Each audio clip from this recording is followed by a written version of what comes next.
This episode of A Mediocre Time with Tom and Dan is brought to you by... When you're at home, grab some silicone and jam it in your hole. Jam it in your hole. No. Your lower hole where the yellow comes out. The other hole where the brown comes out. No. Open your mouth. Here comes the white. No. Tight. No. Ripe. No. Okay. Titties. No. Sex. No. It's dry in here. Fair Villa Megastore. We were at the... Why am I rocking back and forth? Why am I doing this? I thought you were gone crazy. Yeah, I knew that a long time ago. Yeah, you did know that. So we were at the F Awards last night at Fair Villa Megastore. We were. Right on OBT. With owner and founder Bill and Sherry Murphy. We love those guys so much. And we're very, very proud that they sponsor our show and have for a minute. Yeah. And if you haven't walked inside the Megastore on OBT, like... I see new stuff every single time I'm in there, and like me and Samantha were standing right by like the gift section where they have a marijuana gift wall where they have the coffee cup with the bowl, like all the smell-proof jar, novelty gifts, socks. I want to say novelty gifts, but again, it doesn't do them justice because they're not too nice. Hunks of shit. No. They're really, really nice products, and Fair Villa's always done this. Like, when they go get costuming and stuff, they get the top tier, the best made. It's way, way better. And answer me this, too. When Fair Villa has a party or the F Awards, they had the red carpet outside. Yeah. How are they able to get every police officer to shut down the street? Well, they did it right. What was that? They're a professional organization. It was really nice. It was super duper nice. Also, you could walk around the whole store for hours and see, and then you go to the second floor. I never made it to the second floor last night. The second floor is, that's where things get fucking serious. You want to get serious, you go upstairs. Yeah. You want to get into... I saw Butler slip upstairs. Oh, yeah. Butler, what'd you buy last night? Oh, he's not going to talk about it. Raccoon tail. Yeah. Raccoon tail. Oh, he's wearing it. That looks great. And so there's the OBT location. There's the Cape Canaveral location. Secrets Hideaway. Kissimmee. Yeah. You got Key West. Yes. Key West. What are we missing? Then the coast. Yep. And then iDrive. iDrive is a great location as well. I've been to iDrive. I've been to the flagship station. I've been to the one on the coast. Actually, I haven't been to the one on the coast. I've been to the one in Key West, rather. Mm-hmm. But do it yourself. Go to the Megastore. It's awesome. It's right there on OBT, and the selection and what they have in there is phenomenal. And I did say, do it to yourself. Just get a wedge. I misspoke. They auto blow. Daniel loves the womanizer. Oh, I love it. Now they've got a new womanizer, Womanizer Plus. Yeah. So there's lots to choose from. Fairvilla.com. Enjoy the show. Holes. Before podcasts were all the rage, there was Tom and Dan.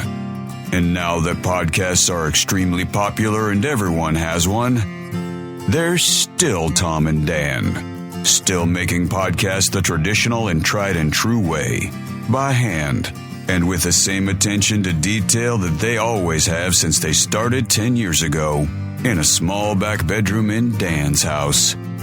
Tom and Dan squeeze all their podcasts straight from the source, with no artificial radio replays or segment fillers. Just classic, long-form, tangent-filled conversations, the way Pod intended it to be. Live from the Streamline Mortgage Solutions studio, it's Orlando's own Tom and Dan. Whoopee! Hello, this is your Mediocre Time with Tom and Dan program. We hope that you will find our presentation precise, joke heavy, and just right. Thanks.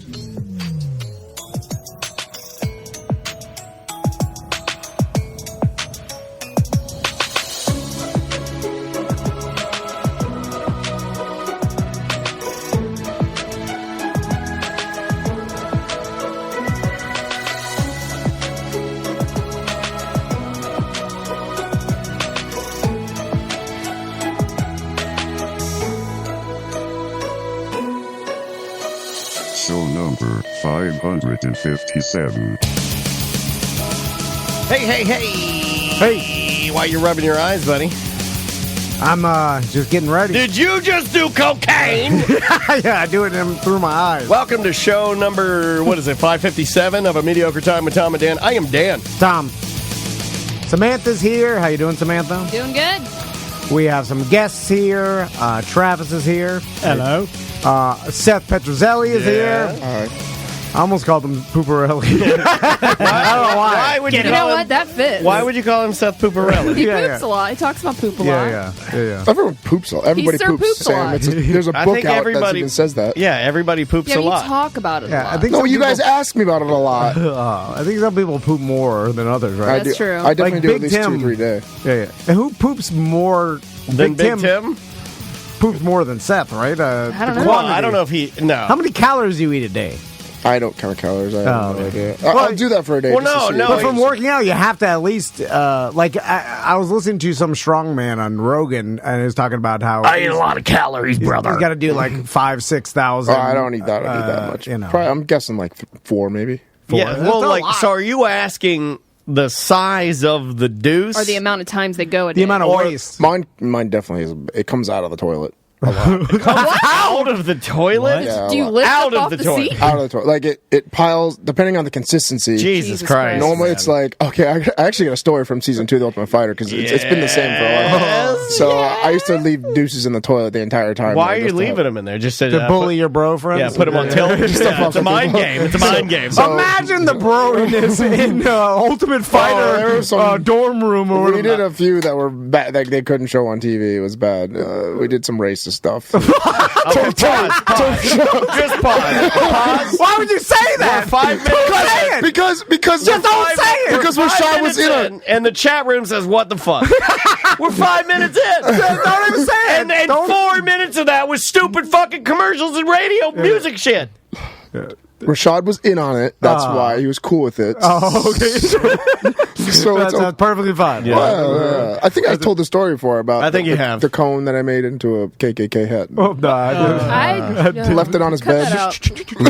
Yeah, no, I don't know. What about year that. was this? Man, when was that? 2006? If you say 2000, it was beyond. Different. Yeah. 2006. So it was a long why time. would you Long do time ago. that? Back in the days where it was okay to joke around. So he was in on it, and then how does this allude to you shitting out of the 2006. toilet? So one guy, I can't remember his name. When I'm He's not making KKK hats, I'm shitting out of yeah, the toilet. oh yeah. Like it piles up like a mound that comes up out of the water like a big mound. It almost touches my butt. Like it comes up so high. Wait, like, I no, pile it that's back. an impossibility. I've taken a couple pictures. It'll take me some time, but I'll search. I have some pictures. I'd look Why at are that. you saving Well, why is pictures? this so much? Because it's poo-poo? impressive sometimes. Where I'm like, oh, that's pretty bad. That is Do you have to monumental. flush it to You make can't space? flush it. No, you have to well, cement. Space. I You have flush to it, but cement over the toilet and start over. it's like cement on the toilet because Chernobyl, it takes a good like 3 seconds before it goes. And then finally goes down. I'm gonna fucking throw up. It's trying to. It's trying to. It does that pull. moment where it's deciding whether or not it wants to back up. So it's like Yep, and that's kind of what it does. all the way down, And then there's it does the gurgle. And there's remnants It's like, how the hell? It does. before the water comes Yeah, and back sometimes up. it goes up high. It goes like, yeah. I think it's trying to be like. What did you Everybody do? does. Hold on. Do the dance with me. If you're watching at home and watching on Twitch, and you can clip this, I'll give you. This is my impression of a toilet that's about to overflow. He goes.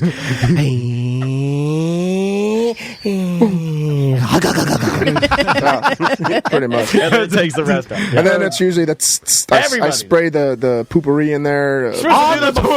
I do it before. on the mountain. That'll fix It it. melts. It melts. No, I do it before and after. And That's then like spraying one squirt of Windex on a murder scene. You know, it's like, You're like, wait, what is that? It's a Nokia phone from Jurassic Park. now that I got That was her a bad there a joke, lot, I got to spray to make sure it doesn't smell. Usually, I don't care if it smells. It's like proud of the smell, but So You're proud of some weird things. when you're a man, a lot of guys are like, oh, it's a good beefy fart I just did. It smells good. That's proud of awesome. two things: Proud of my fart. shits and my KKKs. I have never heard I never said I was proud of. I have never heard my any God. man I've been around look at me and be like, I'm proud of my beefy farts. I've never even heard somebody describe their farts as, quote, beefy. Beefy, beefy. So What is... You all right, buddy? So My God, he's medical marijuana. that's how it starts. That's how it started for Butler. You should see. He breaks toilets. You're on your way, I'm sweating buddy. too, so when I sweat, it comes out. Oh, you're a little bit. He's like, I'm so stoned right now. I'm telling all my KKK stories. I don't do it during the... Fuck, man, I'm freaking out. Tell the story about the hat. Don't do what? I'm not a daytime. Wait till you think back and then really freak out. Yeah. But I did build a 10 by 15 quote unquote smoke room, I guess, in my house. I have like a whole room that I'm not doing anything with. So I just went and spent like $1,500 on throw pillows and blankets. All sorts of stuff. Your smoking room? Yeah, harem. That's exactly what it is. All right, that's kind of cool. That's kind of cool. So it's like a chill. Yeah, I'd come over there. Yeah, it's fun. Smoking room. What is this? You can lounge on the ground. No, my Middle Eastern. Remember the Middle Eastern guy I lived next to? He had a room that was all opium like den. Pillow. It was like an opium den. It's like a harem. It's like a big den. It's like an opium It's like den. an offshoot of my living room. It's like a little square 10 by 15 room with nothing in it, with windows that come from, that have nice cross. Tactical Hat is throwing some shade at you. Says you built an existing room with throw pillows. Yeah, what did you spend $1,500 on? Pillow. I spent Just pillows God. and lounge things and stuff that's everywhere, so it's comfortable. And tape, a little rolling table to put stuff on, candles and stuff like that. I got hanging plants and hanging candles, like flame candles and stuff. I went all out. It's pretty cool. No, look, I'm not dissing it. I think it sounds pretty awesome. Wind chimes. Wind chimes. Indoor wind chimes. Otherwise known as hanging sticks. I put a fan and I put the fan like aim it on the wind chimes and it blows. You gotta fabricate You got that wind. incense burning there, bro? Yeah. These wind chimes aren't doing anything. I hung them inside like an idiot. Put a fan on them. It's good. Never have to go outside. I bought a really cool ashtray. I bought a cool ashtray though. An ashtray. An ashtray. Oh, an ashtray. How much money did you spend an at actual Spencer's? ashtray. You're smoking. It looks like an ass. You're all into the flower, right? Yeah. You can't do any of the new wave. You're not vaping or pills or anything. I have vape too. Yeah. What do you? And why are you going with primarily the flower? Because it looks cool. That's an honest answer. I don't know. No, That's an honest answer. Honestly, because it's more of a relaxed, chill. It's like a peaceful, relaxed time. Because I'm so stressed during the day from all my activities that I do that I need like.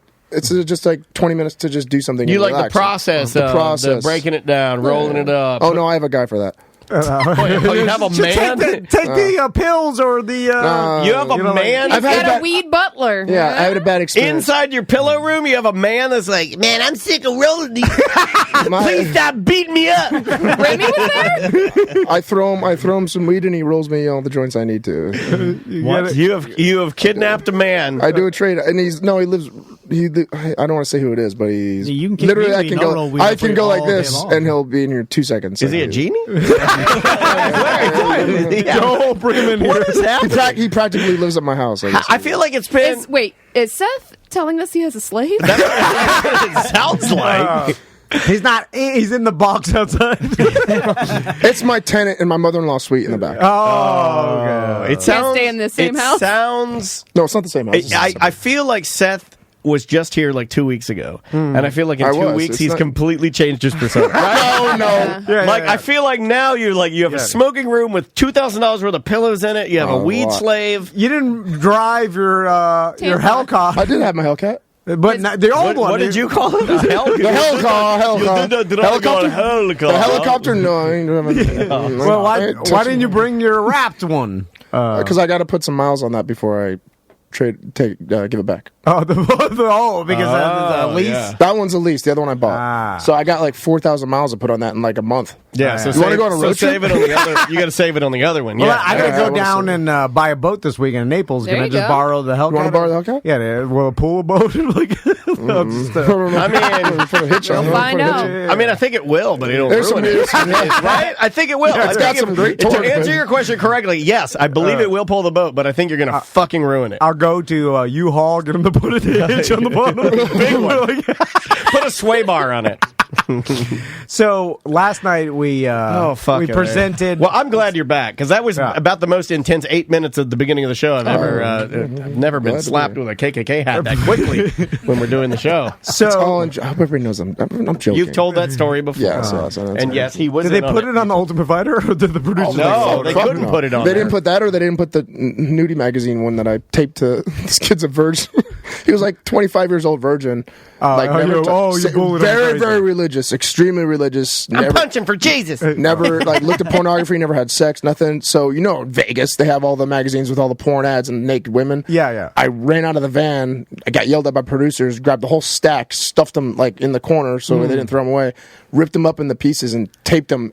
So there's bunk beds. I taped the entire underside of his bunk bed, naked fucking chicks with pussy spreader, the entire thing. So when he laid down, it was just straight up there, and he's never like he can't see that stuff. He's against it. He's against all that stuff. So he was pretty angry. He was angry at first, then he gosh darn it! But I had to go in there and rip it all down, and I was crying, laughing as I did it. It was totally worth it. So it was just a house they all bullying each other. All the fighters. It's the bully house. I would watch a show called Bully House, and it was heavyweights bullies too. just picking on each other. It was a heavyweight, so it was all heavyweight, big guys being bullies too. Yeah. So, what happened to that guy, the conservative guy? Is he still fighting, or no? He's not fighting. Not fighting anymore. I think a lot of really those guys don't know. fall out. Right? I lost track of him. A lot of those guys There's fall a few out. I kept track of. But. Seth, it seems like a misconception that like bullies only like to bully. There are some, but only like to bully the weak. It seemed like all these guys like bully each other that could be equally as strong or stronger. It's about having. We weren't frat doing house. it. Yeah, it was exactly like a frat house. Exactly. I could see that. So minus the. It was just all guys though, so it was minus the bringing women in. And could you bring women in there? No, you couldn't. There was all they gave us. Excuse me, was a giant, fully loaded bar. That was okay to touch. But they wanted that, of course. Of course they wanted. But nobody really drank the whole time. That's what was weird. Like, we were the only season that didn't drink and get crazy. We just were crazy and did pranks and stuff like that, which they couldn't show. That's why our season. I wish you guys would drink more and stop clogging this toilet. But there was no phones, no TV, no magazines. I had to sneak those. Yeah, those don't count. It's not like you're reading an article. Didn't Tom Lawler knock some guy out because he was like, punch me in the shit face drunk? Slapping him, he peed all over the fruit and he ate it. There was a basket of fruit that all the guys were eating off of. He pissed all over it. Wait, Tom Lawler pissed on the fruit? Yes, Tom Lawler pissed on the fruit, and everyone had to eat his piss fruit. You just rinse it off.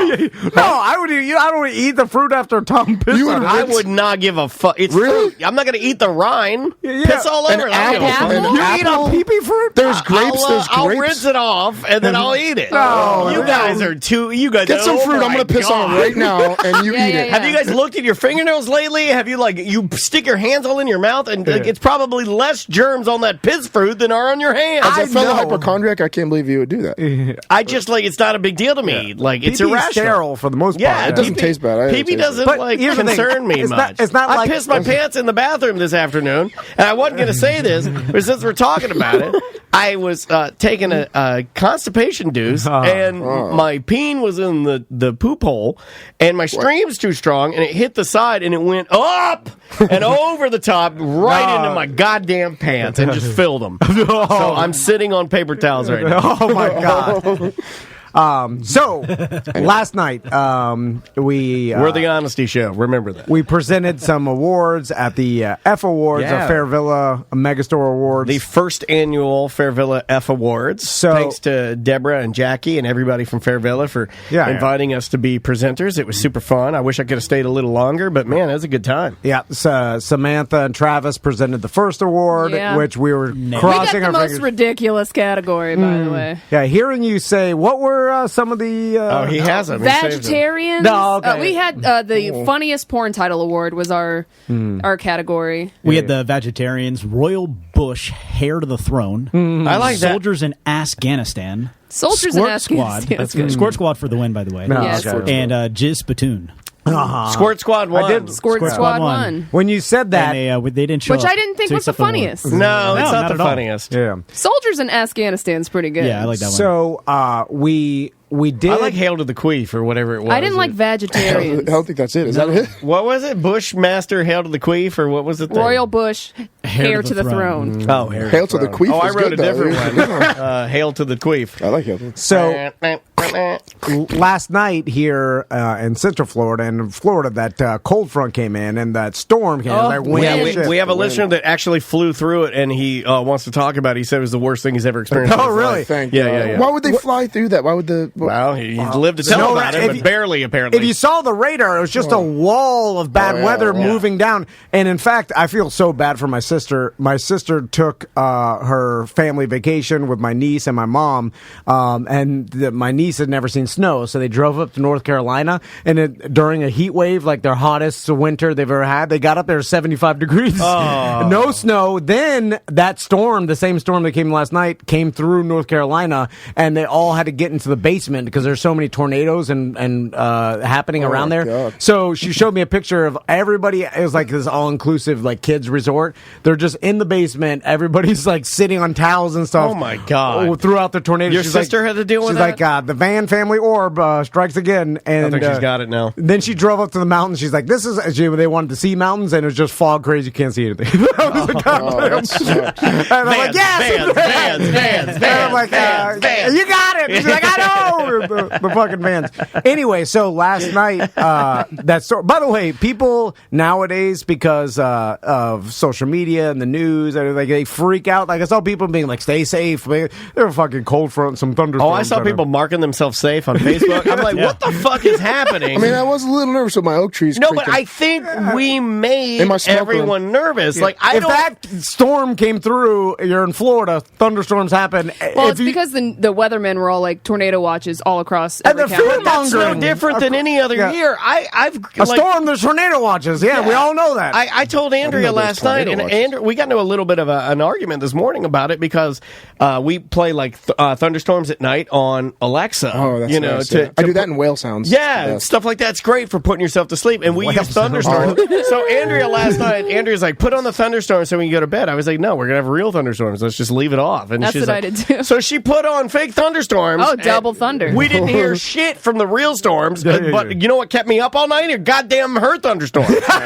I'm like, they're not even real. Why are you doing that? Like, we had real ones coming through, but you didn't want that. You put on the fake ones to drown those out. You're an insane person. So last night, I was texting Daniel last night, and when I finally... That's not true. Yeah, well, I'm kidding. I want to be ultimate not yes and. I want you to ask me questions. Which Dan were you texting? Yeah, I want you to be like, so I was doing this. I'm like, he's lying. So I it was a long night. We went to the Fairville Awards, and I had to go. Like both of my wife and me, our parents are out of town. I thought you were lying. What? With what you said you were doing. Oh, yeah, well, I had to go to my mom's house to let the dogs out. So Who then let the dogs out? Who? After that, I get home. Who?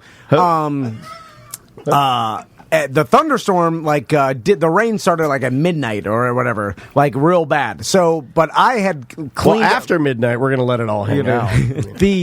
We'll keep going. I cleaned the leaves off my roof on Super Bowl Sunday. Leaves. I literally got up there. That doesn't work.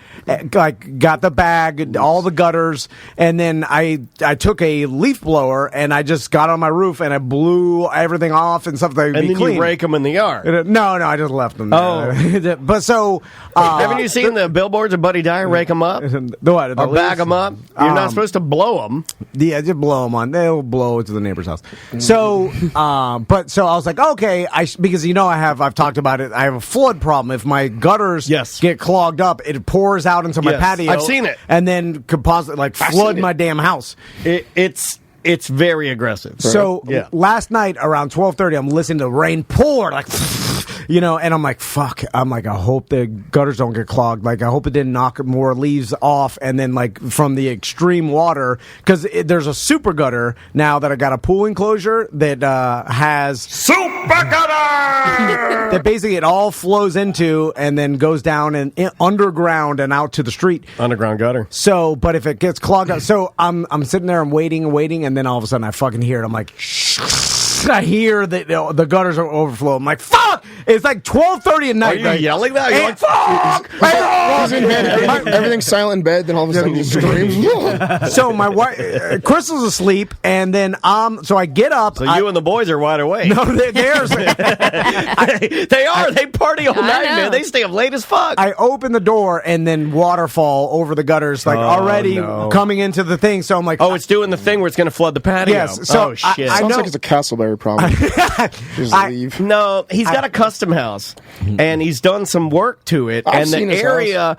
but the area between the pool where that one main gutter is that what you're talking about? Yeah. Where it comes over the top. Yeah. It's just like, I don't know if you could ever, I mean, that's just going to always be widen the hole or something. It's going to always be a little problematic. It's got to gutter the gutter. So I run out there. I'm wearing boxers. It's Jesus, flooding. man.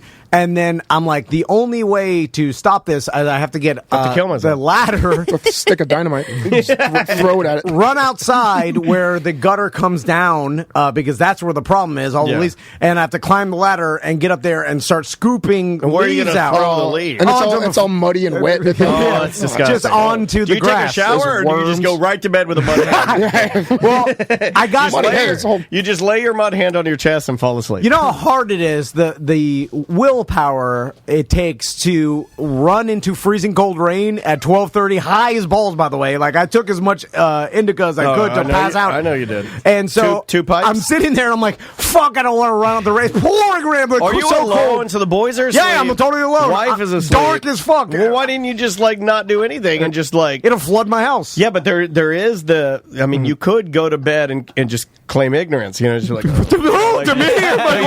You just have to. What is this? What the fuck happened? No, I have to do something. So I don't just pretend it was a dream. Well, I don't want my fucking I thought I was house to dreaming flood. that. Yeah, but there are other times when you choose to do nothing. Why choose to do something now? Well, it has to do with me. I choose to do nothing when it affects everybody else. See, I'm like that. The recycling. Where if I'm laying in bed, it's like midnight, 12:30, and the recycling's supposed to go out that night. I'm like, fuck, I forgot to recycle. I'm like, recycling's too late. Well, that's fine. I'm talking about flooding my goddamn house. Recycling's not real. That's true. So I got nude. I think that's why I'm starting to throw things away instead of recycling. Hold on, you got nude? Sorry. Yeah. How's your pube situation? Well, I figured. Are you clean as a baby? Or are you growing it out? Nude? Yeah. Well, because I knew I was gonna get totally soaked while I got the ladder, climbed the ladder. Put a bathing suit on, bro. Totally. It's flooding, like actively flooding my house. So I just. He's got his. You're gonna get registered. He's got his own house. He's lost weight. He's got his new body. I was on top of a ladder, and he wants to go out there and kind of push the water. The next logical step is to get nude, and no one's going to see you. Oh, if you're really high though, you're slipping off that ladder nude. That's what I did. Your dick and balls. I mean, you have the I did worry about dying. You have the possibility of falling off the ladder and something going straight of your anus. Yeah. Well, my boxers are not going to stop. No, it's not a shield. I mean, it might. So anyway, it'll dull the pain.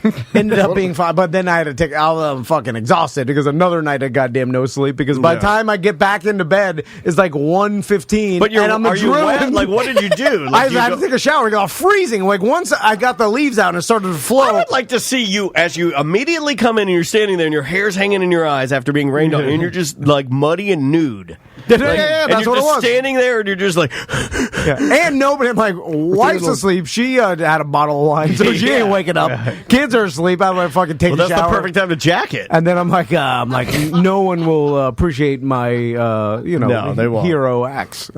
So speaking of letting the dogs out, there's another thing.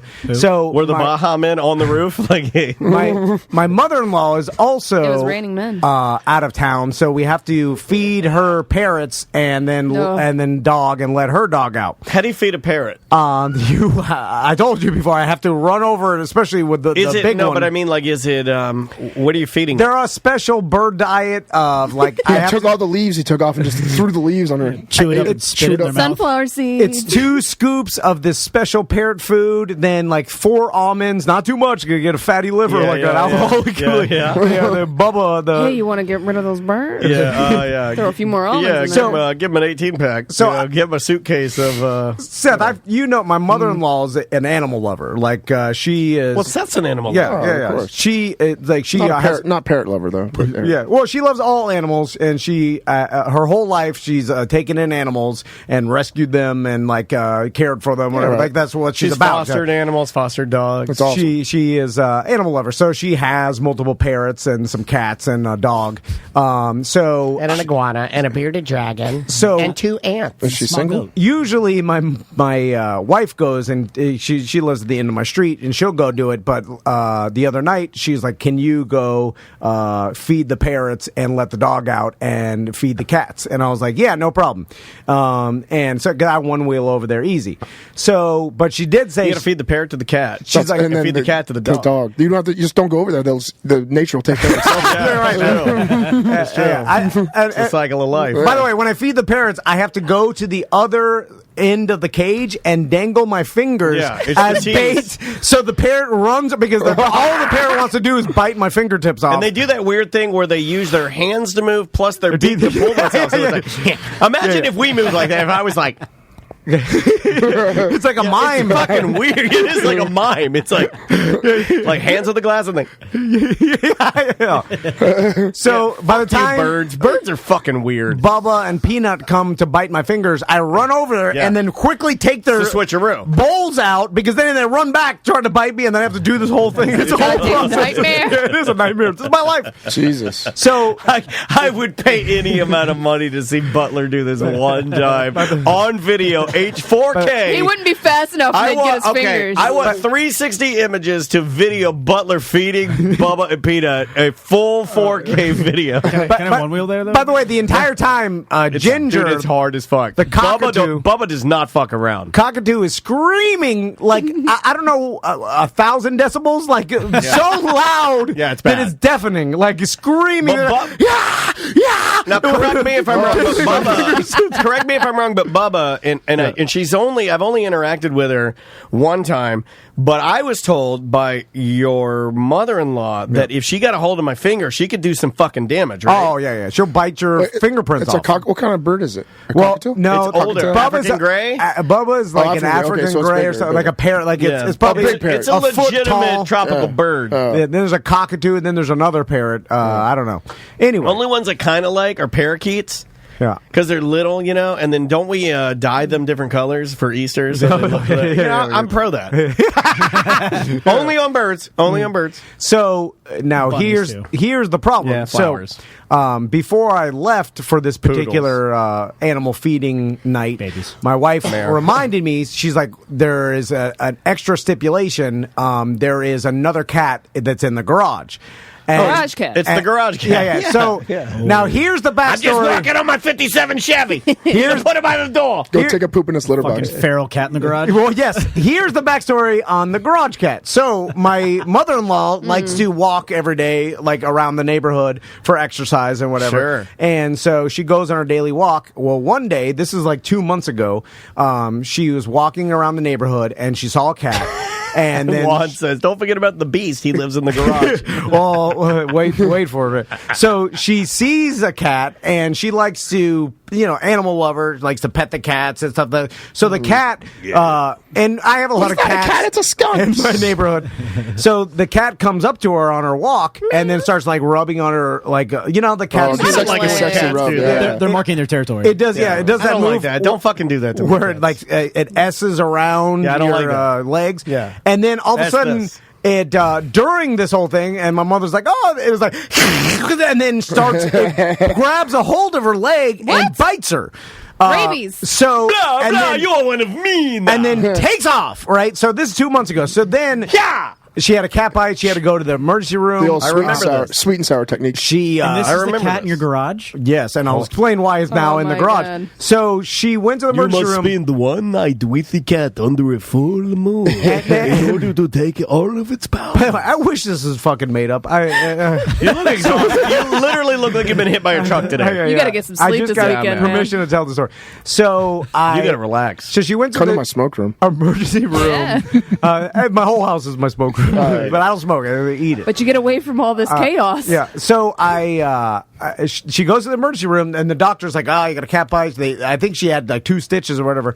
And the doctor's like, "Well, since it was a random feral cat or whatever around the neighborhood, like, I don't know if this has rabies, and the rabies shot is fucking like serious and a long shot in your stomach or whatever." So instead of me doing this, and I don't like, the doctor didn't want to give someone a rabies shot if they don't need it.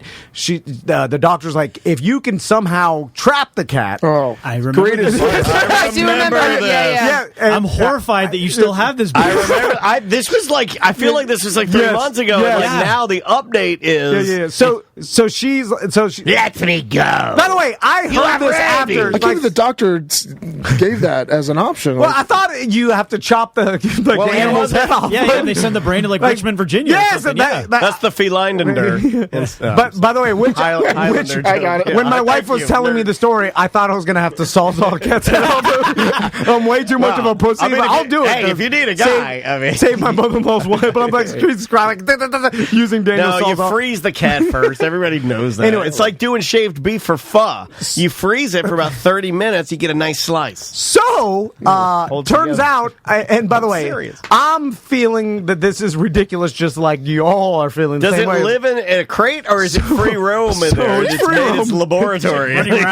So, Literally, she's got posters on the fucking walls. my mother-in-law, smoking a cigarette. with the help of my neighbor, Catman. He's back. He's back. Well, no, I thought he knows. Oh my god! They fucking trapped the cat. I like right? how she's like, we're gonna have to enlist the help of somebody who's been out of the game for about a month since Tom talked about it on the radio. We're gonna need the help of Catman. He's like, I thought I told you motherfuckers I wasn't doing this anymore. Catman, we gotta get a one more job.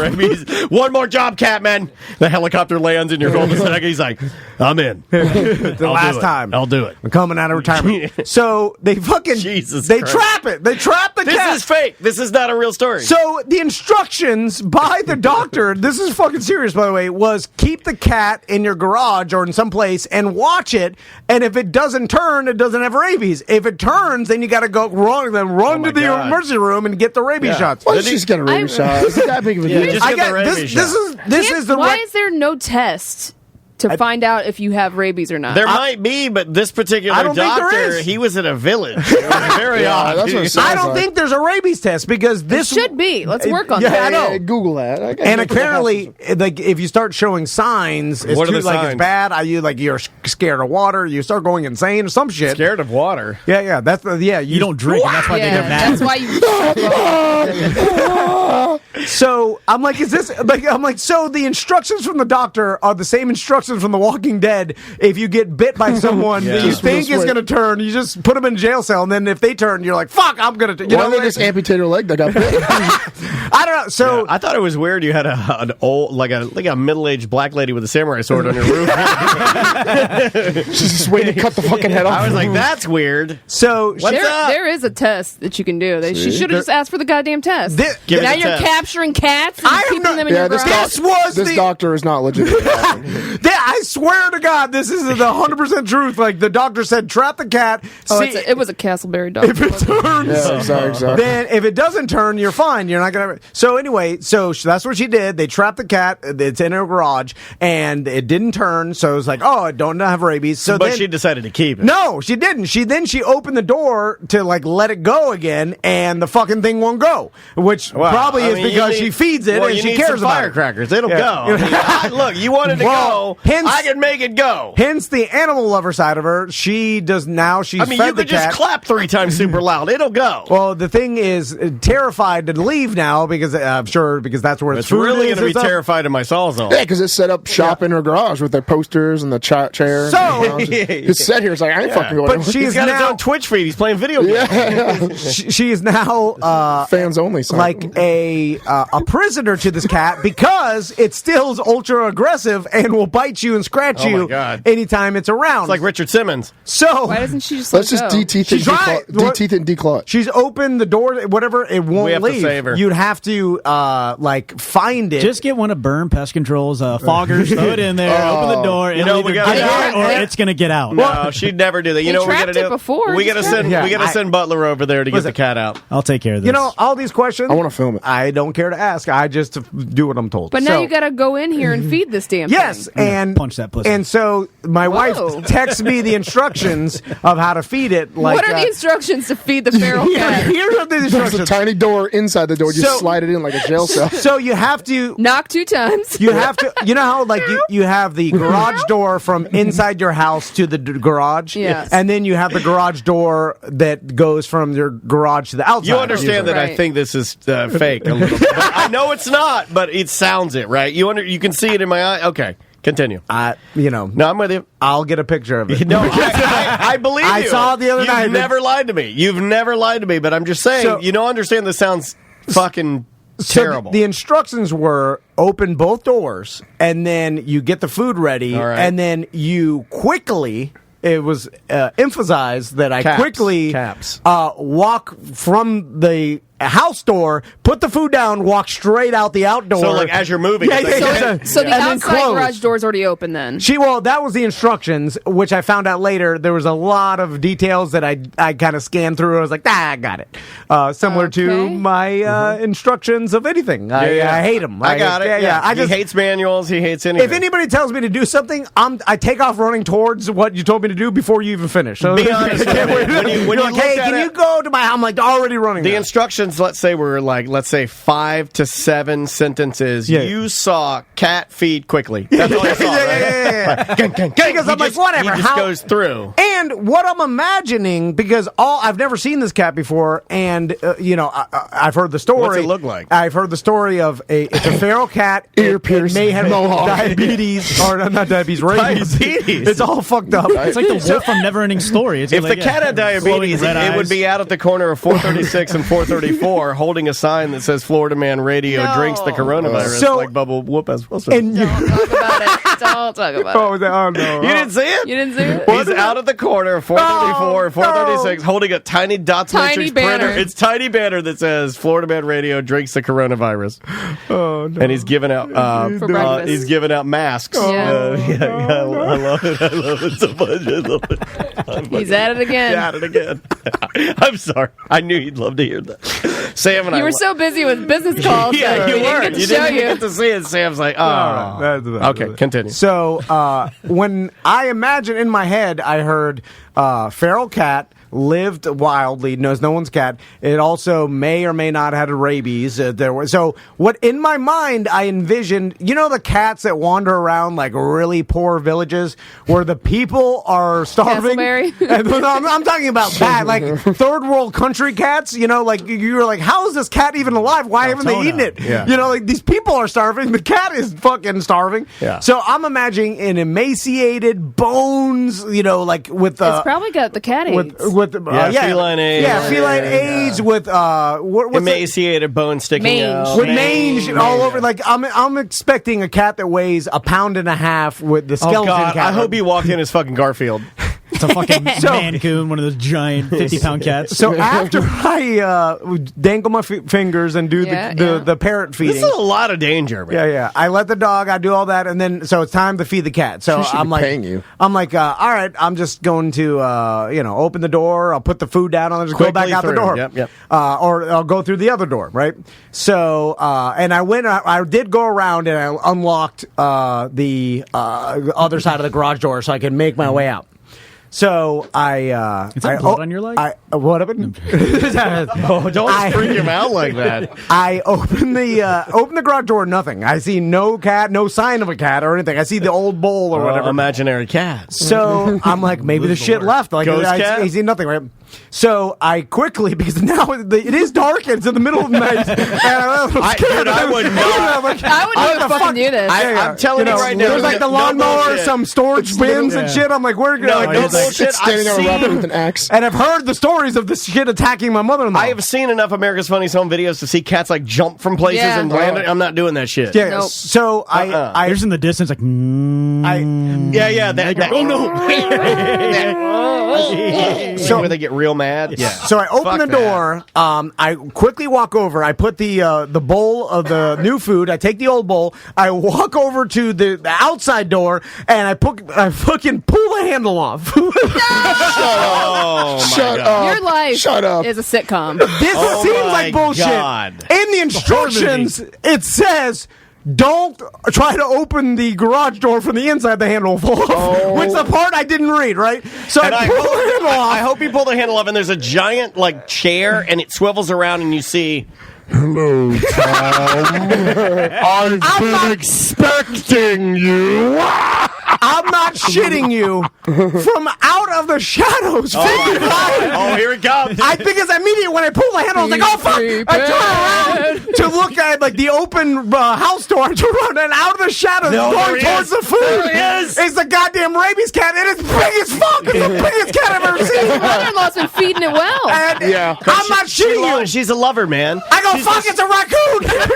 I'm like, it was not even a cat the whole time. She is so sweet. She thought it was a cat. She just thought it was a cat the whole time. Of course she's overfeeding. This shit is a fucking 30-plus pound cat, and it looks at me, and it's got one gigantic cloudy mumbo eye. I'm not shitting Looks you. like a painted golf ball. Dude, it's just. I'm gonna take a picture. You have to. I panicked, so I didn't get a chance to. A big golf ball. That's fucking awful. I want to adopt this cat. That's the best part of the story. I mean, love It's a this cat. disease cat. Yeah, it's got. I mean, for sure, Tumors a behind its tumor. I eye. mean, this shit is as good as dead. It's eating low. It's 30 fucking Now, wait a pounds. minute. Can you run out? Can you run? No, the door. Now it's walking. It's going So towards the food. it's blocking your exit. Yeah, so now I got no door handle, and then I'm like, fuck, I gotta get back inside the house. Grab a and, weapon. And the shit is already at you the gotta food grab bowl something. looking at me with this big fucking mumbo cancer eye. And I'm like, no! And all I can think of is the story that my mother-in-law said is like, it acts nice, and then it fucking goes Right. bipolar crazy and starts attacking you. Yeah, Right? like a lot of my friends. Yeah, The cat has CTE. it's got something, because that cloudy mumbo eye. CAT. Failed tumors. It's got CAT, CTE. Bad. So I'm like, can you reason with a cat with the, like a dog? Cats are You're like, assholes. Yeah, you and I finally agree on something. Your life is terrible. It's terrible. I told you it was terrible. Terrible. Did you do what you did when you went out the night before and just get naked? Like, I know what's talking about. Don't do that. I'll just get naked. He just gets naked and looks up at the sky. The cat will think it's a toy. By the way, in the other instructions, which were don't open the door from the inside, the handle will fall off. Also was wear jeans and shoes. It will claw your legs if it gets a chance. And of course you didn't. No, I'm wearing shorts and sandals and flip-flops. Tiny Speedo, mesh Fair Villa tank top, sailor hat. So And shiny jewelry, so it thinks it's a mouse or something, like a shark. So You need a knife like me. I'm like, You I get your knife out and you're like, one of us is not leaving the garage. like with wild animals, I'm like, no sudden movements and be very slow and calm, Yeah. and it won't attack you. Confidence. Like act confidently. Yeah. No, don't walk too Just fast. like Don't I've freak it always out. been Don't told, spook like it. with a purpose. Like do everything with a purpose. You're not going towards it, and you just confidently walk out. Yeah. But also have a weapon.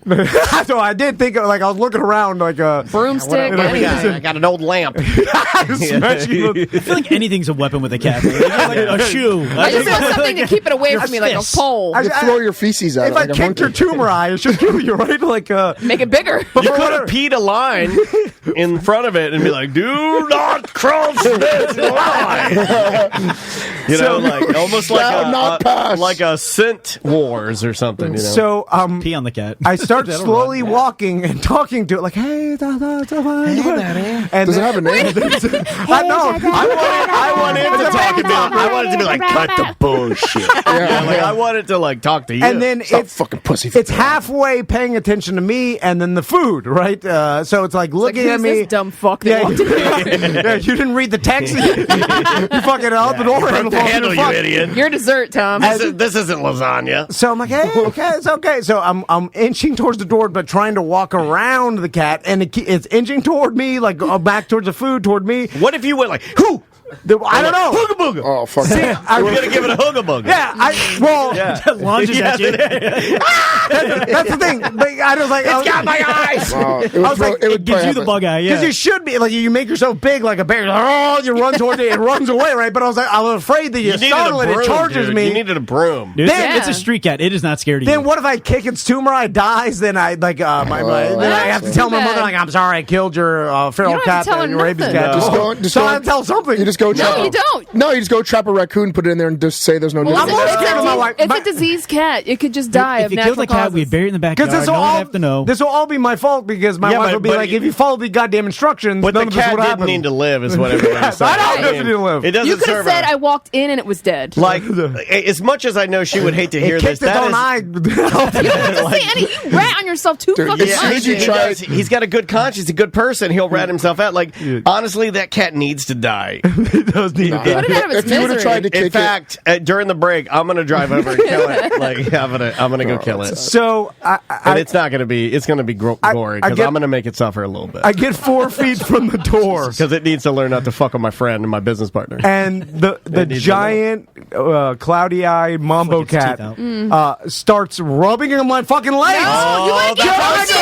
I know. That's how it starts. You let it get close to you. Then, well, there was no way But you can't scream. Kick that so you're shit. like, get around it. Kick that shit. It's a succubus, man. It lures you in with its S-walk. So I freeze, and the thing just starts rubbing your leg. I'm like, please don't bite and scratch So my now legs. you're standing still, or are you still walking? No, I'm standing. I froze because in my mind I'm like, your fear froze you. any sudden movement. Well, that's when you have the broom and you just got to. It's almost like your spearfish. You get a square, and you're like, I got one shot. I got one shot here, and you got to get like. Ding! Yeah. That's when I stab my foot. And then it's scratching me. Because you're wearing sandals like an idiot. Yeah. I like that you're using a broom and a gray Nuru raft to like protect you from the cat. And I feel it aggressively breathing on my leg hairs. Because it's fat. And then it's like, because it's putting its head, I'm like, oh no, it's putting its head. It's like walking and giving out like a pizzeria's brochures with Big Tim Murphy, and he's like right beside you. Like I feel its breath on my leg hairs. I'm like, please don't bite my leg hairs, bro. Please, I don't want this. And then it goes towards the food. I fucking get the hell out of there. Didn't bet me. Believe me, if it did, Well, I would be. At least she's going to keep that going for a couple years. Got to do it today when I get off.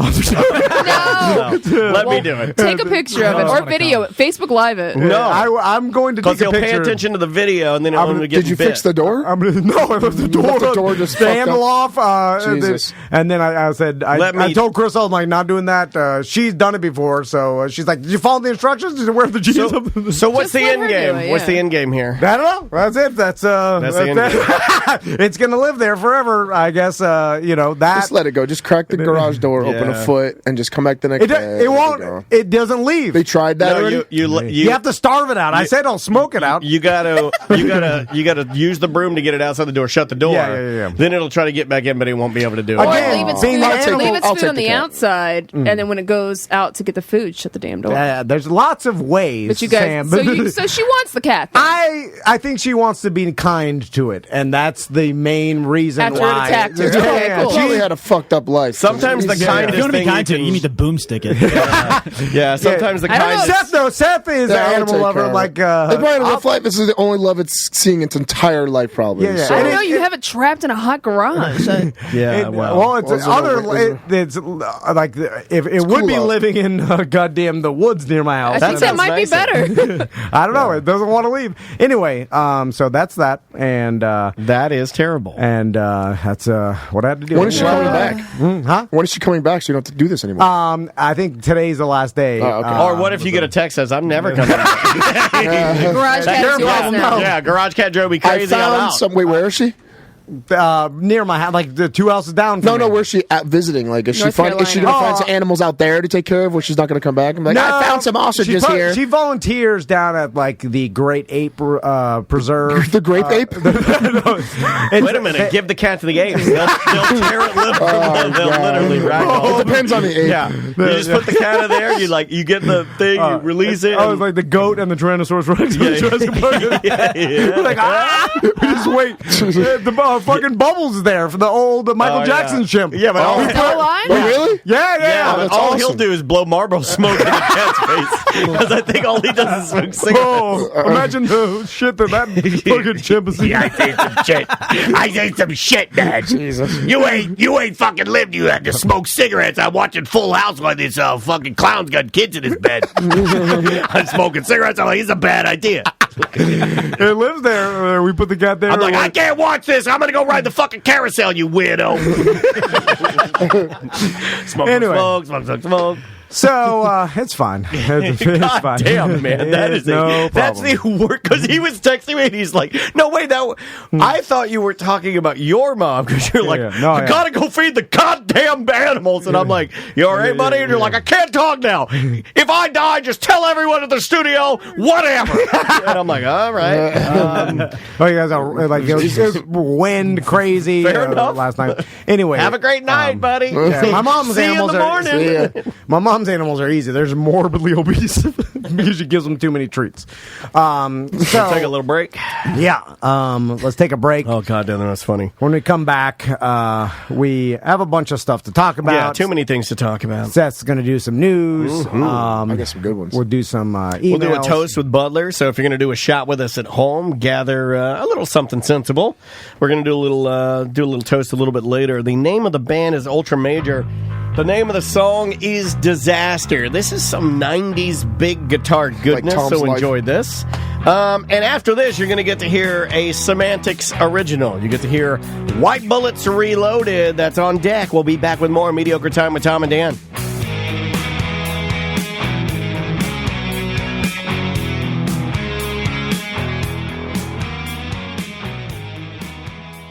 Precision Garage Door is the official garage door. I call them geniuses, basically, because they have changed our life. And I know what you're thinking. You're thinking, that sounds silly. It's a garage door. No. You don't know what the capabilities are. You have no idea. You're speaking on things you don't understand.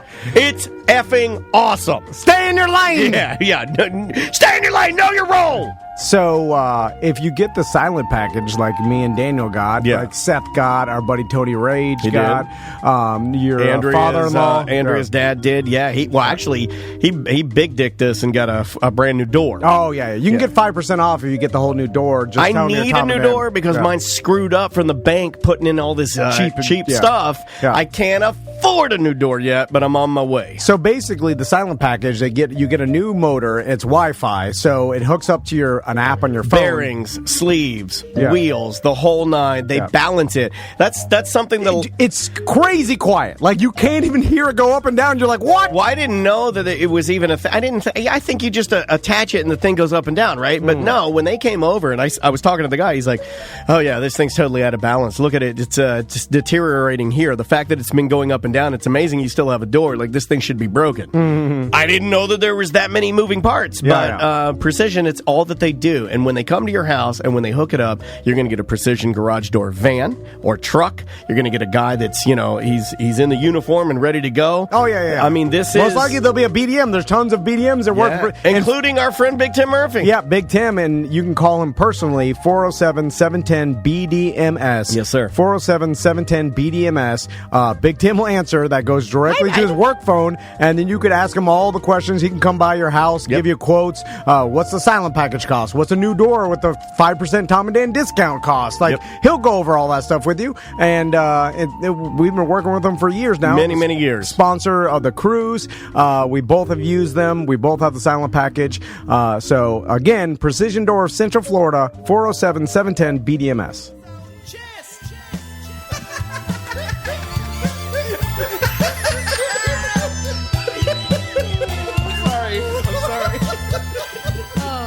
There you go. That's some White Bullets.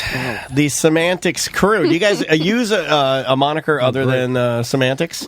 Do you have like a rap group? Well, no, technically last year it was like the Wu-Tang Clan. Oh, that's actually really good. Yeah, that's not that good, but I think we can do better. But Wu-Tang Clan, we figure something out. Last year it was just myself, my husband Travis, and Paul, aka Smooth Nipples, and this year we also brought in Pariah Mike and Trey from the Storm Jones Show to help us out. So. Mega talented cats. So if you haven't checked out Samantha's podcast, please do it. Semanticspodcast.com. Your 3-year anniversary, our 3-year anniversary party is at Rock Pit Brewing on February 29th at 2 p.m. We're going to have White Bullets t-shirts for sale. Yes. So if you're not embarrassed to wear a Jizz t-shirt, snatch them up. They'll be $20. Super limited. The art is amazing. Tom is guaranteed to be there. What time is that at? 2 p.m. Okay, good. Do that and then watch Felicia's fight. Yeah. Oh, we got a lot going on that night. Yeah. We're going to talk. It's going to be because apparently I'm doing Semantics, then Mark Maron, right, and then watching the fight. No. Mark Maron is on Valentine's Day. Oh, Valentine's Day. Friday. Never mind. So I'm doing Semantics,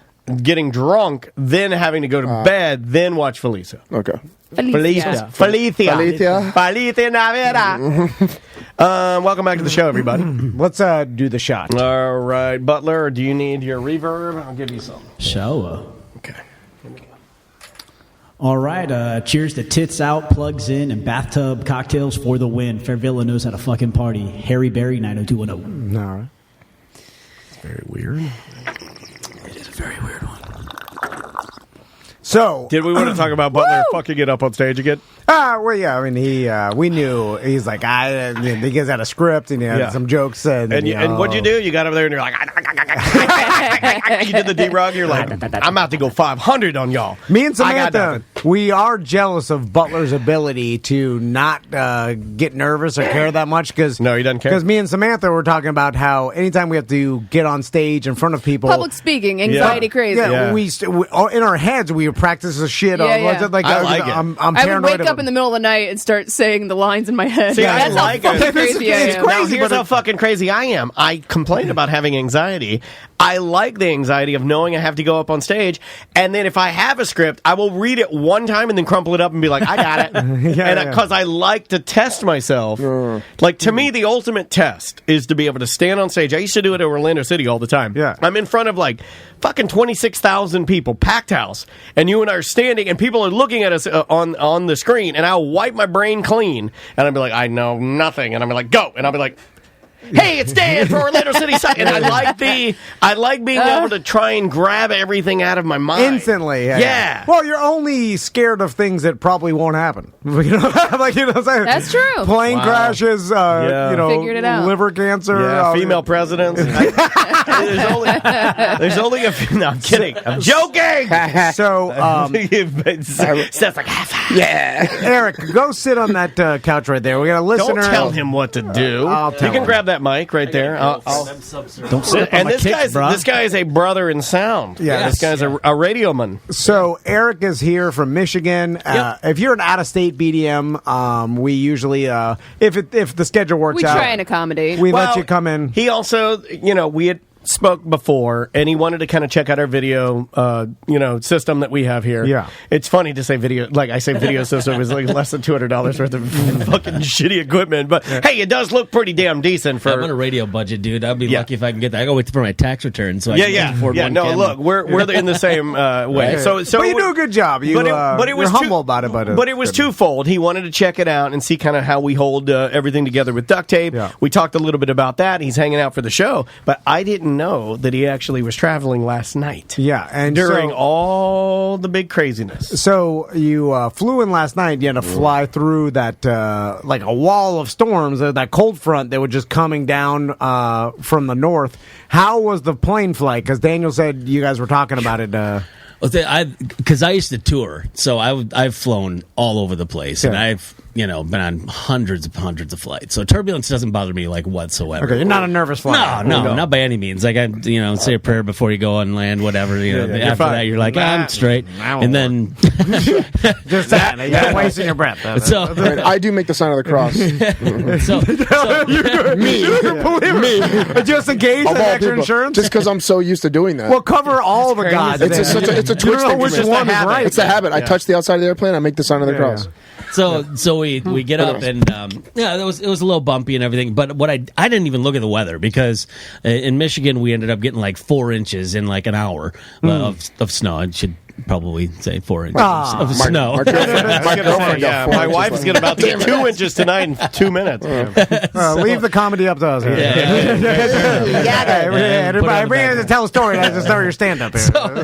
But you can submit some of those to Tony Palmiotti for some of his memes in the BDM group. Yeah. You need some more dad jokes. He's been killing it lately. So I didn't check out any of the weather or anything like that, and I'm sitting next to this lady, and I'm sitting there while we're dropping like 150 feet out of the air. God, we're gonna die. Let me suck your dick. Well, did the pilots get on and say nothing? Hey, okay, not a damn word out of these assholes. I think it'd be funny if the pilots it sounded like they accidentally turned it on. They're like, "What the fuck's that?" And then you hear it click off. What was that? And everyone's like, "What?" They didn't say, "Flight attendants, please take your seat." No, well, they said we're gonna have some turbulence. We're gonna put on like the little thing, but you weren't expecting like that. You're like, "Oh, I've heard this spiel." So what actually happened? So we're start to. Can't they fly over that? Well, no. Apparently, this one was so big. Like if you saw the radar, I didn't even look at the radar till after we landed. Thank God. We'll just keep flying it visually. It was nuts. What are you, Dory? So I would say right around Georgia when we're over Georgia. was when it got really nasty. Yeah. Like all of a sudden, Confederate flags are draped. You're getting smacked with Uber racism and horrible white people, backwards, toothless assholes, just smacking into the plane. Medea stands up. So it was madness. Like, because all of a sudden, like, it just started just going all over the place, and side to side, it's bad side to side. And you were down, walking. He said they were going every direction, right? Wait, was this nighttime so you couldn't see outside? So you couldn't see anything. I was assuming. So no, like were people screaming? I mean, you could have been upside down. Who the fuck knows? No, right. Well, I looked out the window, and you know how like I'm having a panic attack just hearing this. Seriously, no joke. It gives me chills. You know when you're in the clouds at night, you can see like the little like blinking light. Yeah. So I'm looking out there, and that little blinking light is showing like strobe effect of the like the rain going sideways. I'm like, this is bad. Christ. This is really bad. So I'm sitting there, and I'm just kind of screwing around with the lady next to me. She's sitting there, and I was like, hey, nice tits. You were saying that, or she was? I just kept messing with her and be like, wee, and she just looked at me. She goes, you don't know what we're about to hit. I said, what? She goes, you didn't see the radar? I said, no. So I didn't see the radar. She's like, it's going to be really bad. All of a sudden, flash of lightning, like right outside the thing. Fuck, I'm like, oh God. And all of a sudden, and this is when it gets bad, because I'm in like the seat right, 2 up from the very back of the plane. Oh, it's the worst. That's the bumpiest. Yeah, right. And the flight attendants are back there, and she just, you hear her go, ah, and I'm like, oh, that's bad. Oh, yeah. Bad. When the flight attendants get nervous. Exactly. So then all of a sudden, out of nowhere, this giant, it looks as if like straight out of the Twilight Zone, like that gremlin shit on the plane. I remember that episode. The gremlin on the plane, racist Georgia gremlin. There aren't any colors on that plane, are they? I'm a raceless gremlin. I'm going to eat these wings. So this giant flash of lightning just bolts down, right? And I look up, and the emergency exit sign starts flickering on and off. I'm like, here it is. Here it is. I'm like, it's done. Now, you think you got hit by lightning then? Is that I think so, yeah. Because, it was like right there, and immediately. But planes are fine if they get hit by lightning. They're flying, so there's nothing that. It says they're fine, but I'd be pooping everywhere. I was. But is it dangerous? Like, could it fry the planes? No way, right? The planes are designed. I don't know. Yeah, they're grounded. I think. I mean, correct me if I'm wrong. It couldn't fry the electrical system, but since it is 2020, it could air fry the electrical system. I can look at your eyes, and as you talk, I know. I know. You don't have to wink. We knew. No, I was winking for him. I know. So we're gonna have sex later. Crazy turbulence. Like how long did it last, dude? And this was the worst part, because I don't know if do you guys get motion sick at all? Very at all. I'm hardly like, ever. I get pretty bad. Only on those video games, like the ride, virtual reality. Like Star Tours and stuff like that. It'll rattle me a little bit. The Simpsons ride can't do it. Yeah, like that's the only time that I've ever had a problem was on the Simpsons ride. Like I get sick, but like that really got me. So if you know, starting to bully you, and you get anxiety and stuff. So like if you can't get out of somewhere, all of a sudden it starts growing like from your dick up to your. It's bad. Like it's really bad. So I'm sitting there looking around for a barf bag, because I'm starting to get like really nauseous. They don't have any of them on there. Yeah, they stopped doing that now. I looked at that when they did it. I checked every time just to see. So this guy jumps up and tries to run to the bathroom. She's like, sir, you need to sit down. There's turbulence. He's like, I'm going to puke. She's like, sit down. So he just goes back to his seat, sits down, and I'm sitting there going, I can't go in the back. So all of a sudden I'm starting to get nervous. Just like that. Start sweating. My shirt is soaked. I like the cold sweat. I like to ride that out. I like to just sit there and be like, it was over. You're going to start vomiting. That's bad. I like it when my mouth starts watering because I know I'm going to vomit. I just let it fall out. and I take deep breaths. You're fine. I like trying to there is a weird part of me where I like trying to get so fucked up crazy and then control it. Because if you can, I feel like you're a god. You're a masochist. A little bit, yeah, a little bit. I think. Yeah, you are a god with the worst powers of all.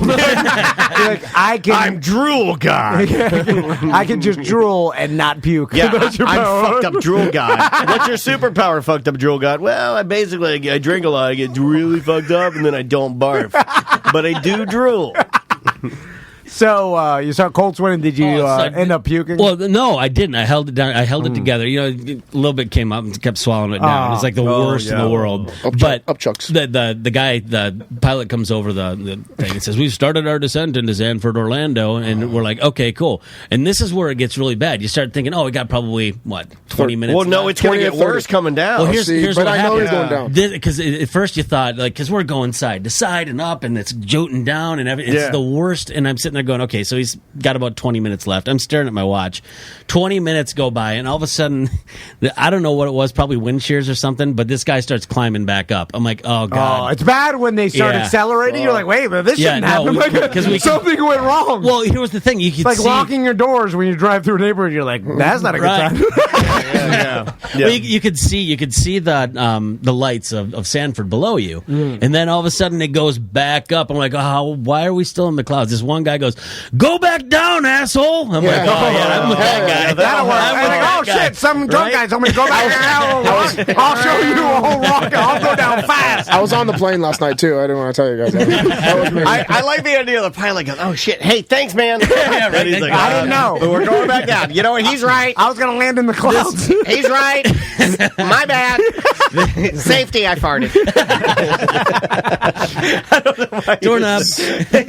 So he took it back off. So he brings it back up, and then we start coming back down, and then he brings it back up. He did this 3 times. A lot of people miss the fact that you did say you were on a Legion. Oh, Which yeah. is the Legion. That's the bottom of the barrel. I mean, it's literally like bottom of the barrel there. I've been on it one time. I'll never do it that's why he said Sanford. You landed in Sanford. Oh, you gross. Andrea bought us. That's like next level Castleberry. This is a true story. It's equivalent to sitting on milk crates. You don't even know this. Andrea bought us tickets like on a Legion or some shit like that for our trip that we're going skiing with the family. Oh, yeah. And the reason I looked at this shit like she showed me online, I go, "I'm not riding that." And I looked at her. That's why we're on your Delta flight, because I go, "I'm not fucking doing that, man. I'm not doing that." It's like sitting on a plywood box. It really they just changed their seats now. That's It's like Indiana this Jones. I'm not doing that. Look, I'm way better flyer now than I've ever been, but I'm not fucking doing that, man. So I worked too hard to do that. God damn it. But you end up landing everything. Yeah, so everybody claps. They do this, and I'm I'm sitting there like, no shit, because you're like right here in the Allegiant flights, the thing right next to you. I just got my head just like this against it. I'm not moving, and thankfully I was in the back, so no one's like, "Hey, get up! I need to get out." You know, whatever. Was everybody okay? Like when you finally got down and descended, was everybody like kind of? You like, that people in pieces, carcasses. No, but like on my bad flight. No, on my bad flight with the guy that like, remember he hit his nose. I've told this story a million fucking times where you could see the blood because we were like weightless. Yeah, we're dropping. The blood's floating.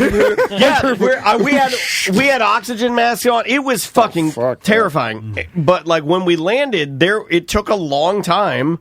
Seemingly, I don't really fully remember it correctly. I'm sure my memory is a shadow of what it was at the time. But it took a long time to get off because everybody's fucked up. Yeah. It was. Traumatic. Driving over here, I was still like driving, still kind of feeling a little nauseous. Oh, I bet. Real car sick, real easy, and I'm like, I don't usually get that way when I'm driving. So, Eric, also, you told me during the break that you got a rabies shot. Yeah, I did. God awful, right? Yeah, it was terrible. It was the worst. While on that flight. On the flight. I'm like, hey, so, like, long story short, a bat was loose in your house. Yeah. The doctor said it could have bit you while you were asleep because it had tiny teeth. Right, tiny teeth. And so that's bullshit. Your girlfriend. That's an insurance. That's an insurance. Yeah, he's trying to get money for insurance. Hey, no, this is the worst part because like insurance covers like a certain amount, especially when you're like, oh, hey, I got because radio, we don't really get insurance through companies when you're small. You know what I mean? You guys know. Radio so even big. Pay for my own. Small. Okay, so here's your $5,000. You could have just stopped at radio. You're good. Here's your $5,000 deductible that we reached. Yeah. They sent me the bill, $17,000 for 4 shots. $17,000. And you By said, the way, I'm looking at bat bites. You can tell there was a bite. I mean, some of them are small, but you'll know. So, how bad? Because you said you were affected for like a week after you couldn't even go to work. Yeah, the next day because for me, because they go by weight, apparently, and this guy was like, "Oh, we have a super serum now, so we got to give." Oh my God, you're going to be Captain America. Also, is he fat shaming you? I am fat. It would go. It's like we go by weight. You need a super serum. What the fuck? So no, I think he's a super salad. So he tells us you should eat salad.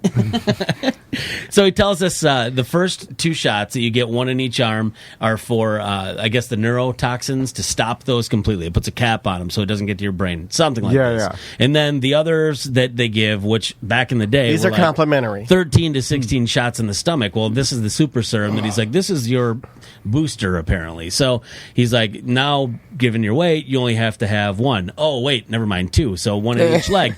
I'm like, okay, that's fine. So he gives me the ones in my arms. Those were like, it felt like 10 tetanus shots in one. Like, really? It just sucked. Like a burning, like you feel. Yeah, but it feels like Seth just like knocked me in the arm, like straight up, like. Pow. Want me to do it so you know what he felt? Yeah, right. I'll do it in your dick.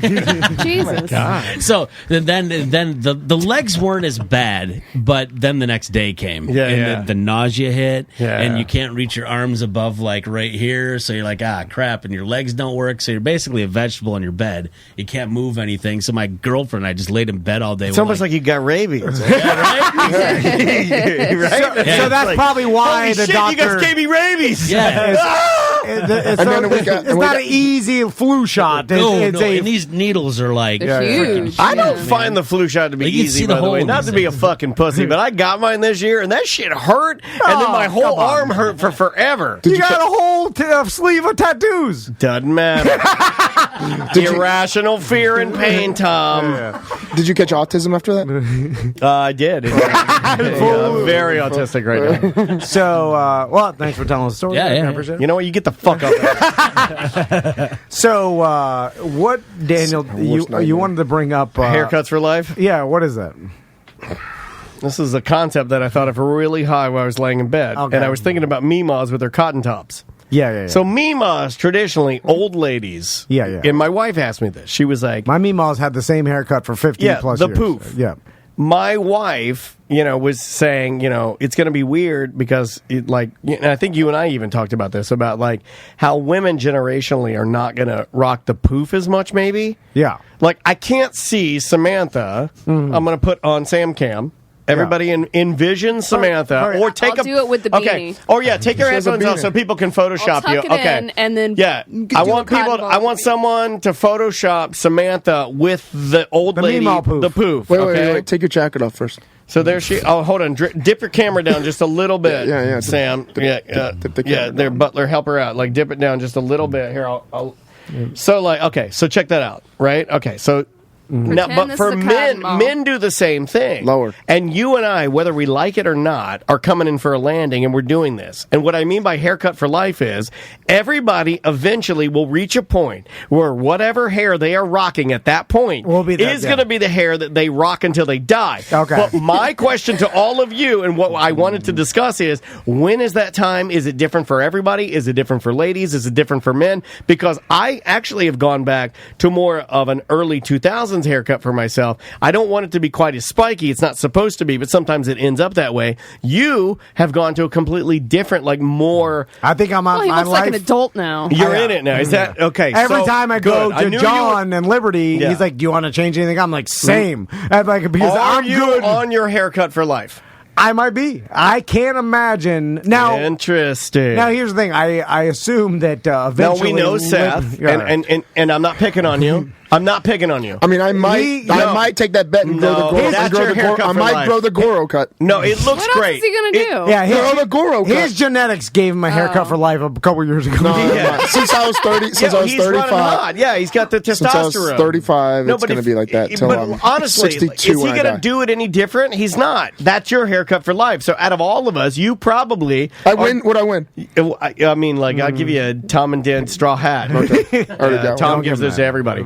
But so you went, that's your haircut for life. Yeah. Is this my haircut for life? I don't know. You'll probably change, though, because... You think so? Change a lot. You like variety. I do. You like to change it up. Because I used to have more like your haircut. Yeah, even more manicured, more more razor regimented. part, yeah. But now I'm more messy. So When do like my pop right around for my entire memory of my pop, he's had the same exact haircut. You know what I'm saying? Like he just went and probably like a different person throughout the years, obviously, but he just asked for the standard haircut for life? Old man cut until it all falls out. Then yes. Mm-hmm. Oh, you having a problem with that now? No, it's just my dad. My dad's got thin hair, and I think all his dad's 20 years. But isn't it on your mom's side? I can see the peak. It is on your mom's side. Going my mom's dad was bald. Yeah. My mom's you're brother fucked. though has a full set of hair, like Tom, and it's like silver. So I'm like, haircut for life. Oh, yeah. No, hold on. Put your mic back. Yeah, I have no plans on changing And I think,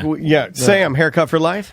Probably not. For women, though, it's I don't know different. what I do, It's though. different. But I can't see you going short. No. Well, once you reach a certain age, and Daniel, you've said this, if you decide to keep it long, you turn into a witch. Yeah, you become a lesbian witch, bookstore owner. Yeah, why do you look like witches? What is that? What do you consider old?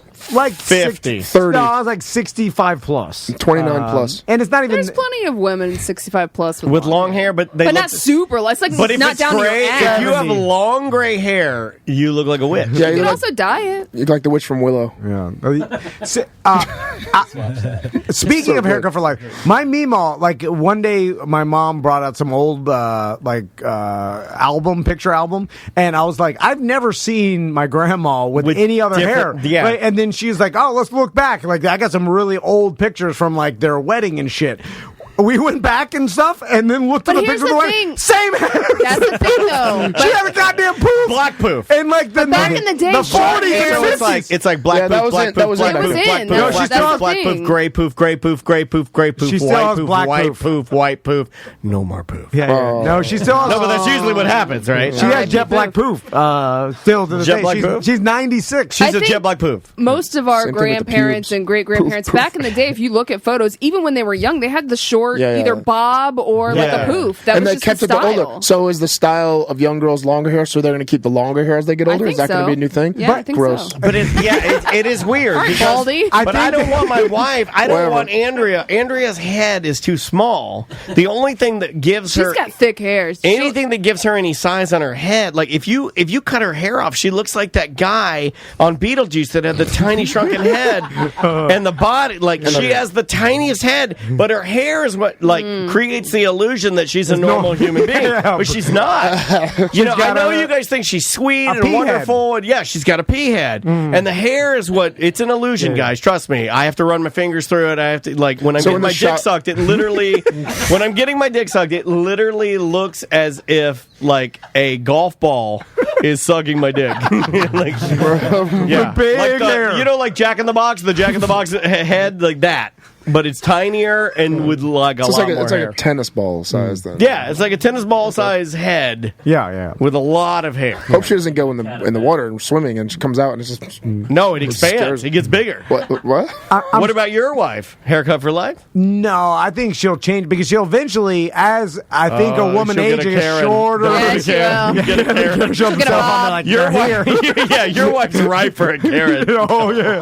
Oh my god. I'm like, quick call. They're here. You realize as soon as she cuts her hair, she's going to be like, they're here and order more birds. Oh my god, she's gone full Karen. I mean, we laugh about that. It's happening. She's like, it'll eventually get short. Like when you age, there's similar to when you see an older man, and we know someone like this that still like wears like their shorts are too long. You're talking about somebody who dyes their hair, or their pants are too baggy, and you're like Sean Doctor.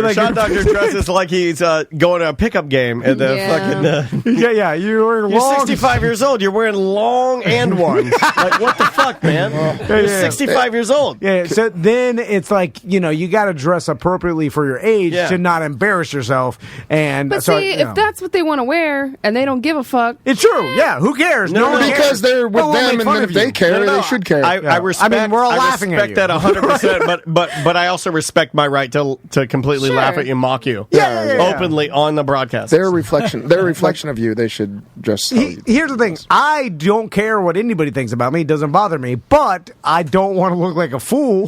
So I'll adapt to societal standards. No, it's weird because I really don't care, but I would rather not look like a fool, right? Then you do care. I guess you're right. Oh, that's good. You can't say it's a dichotomy. You can't say you otherwise don't you'd care. Still be wearing your long basketball shorts. Hello. Oh. Hey, Mama, you're on the show. Oh, okay. She doesn't like to be surprised. Mama, when did you first decide that you wanted to cut your hair and make it like a short, haircut? Oh, goodness. Because, what we're discussing on the show today is that whether or not Andrea is going to leave her hair to be, really, really... Because she's got so much hair now. Are we going to let her hair get, witch color gray and she's going to keep it very long? Or do you think she'll navigate to, the shorter, more, I guess, maintainable haircut that, maybe you and some of your contemporaries have kind of gone to?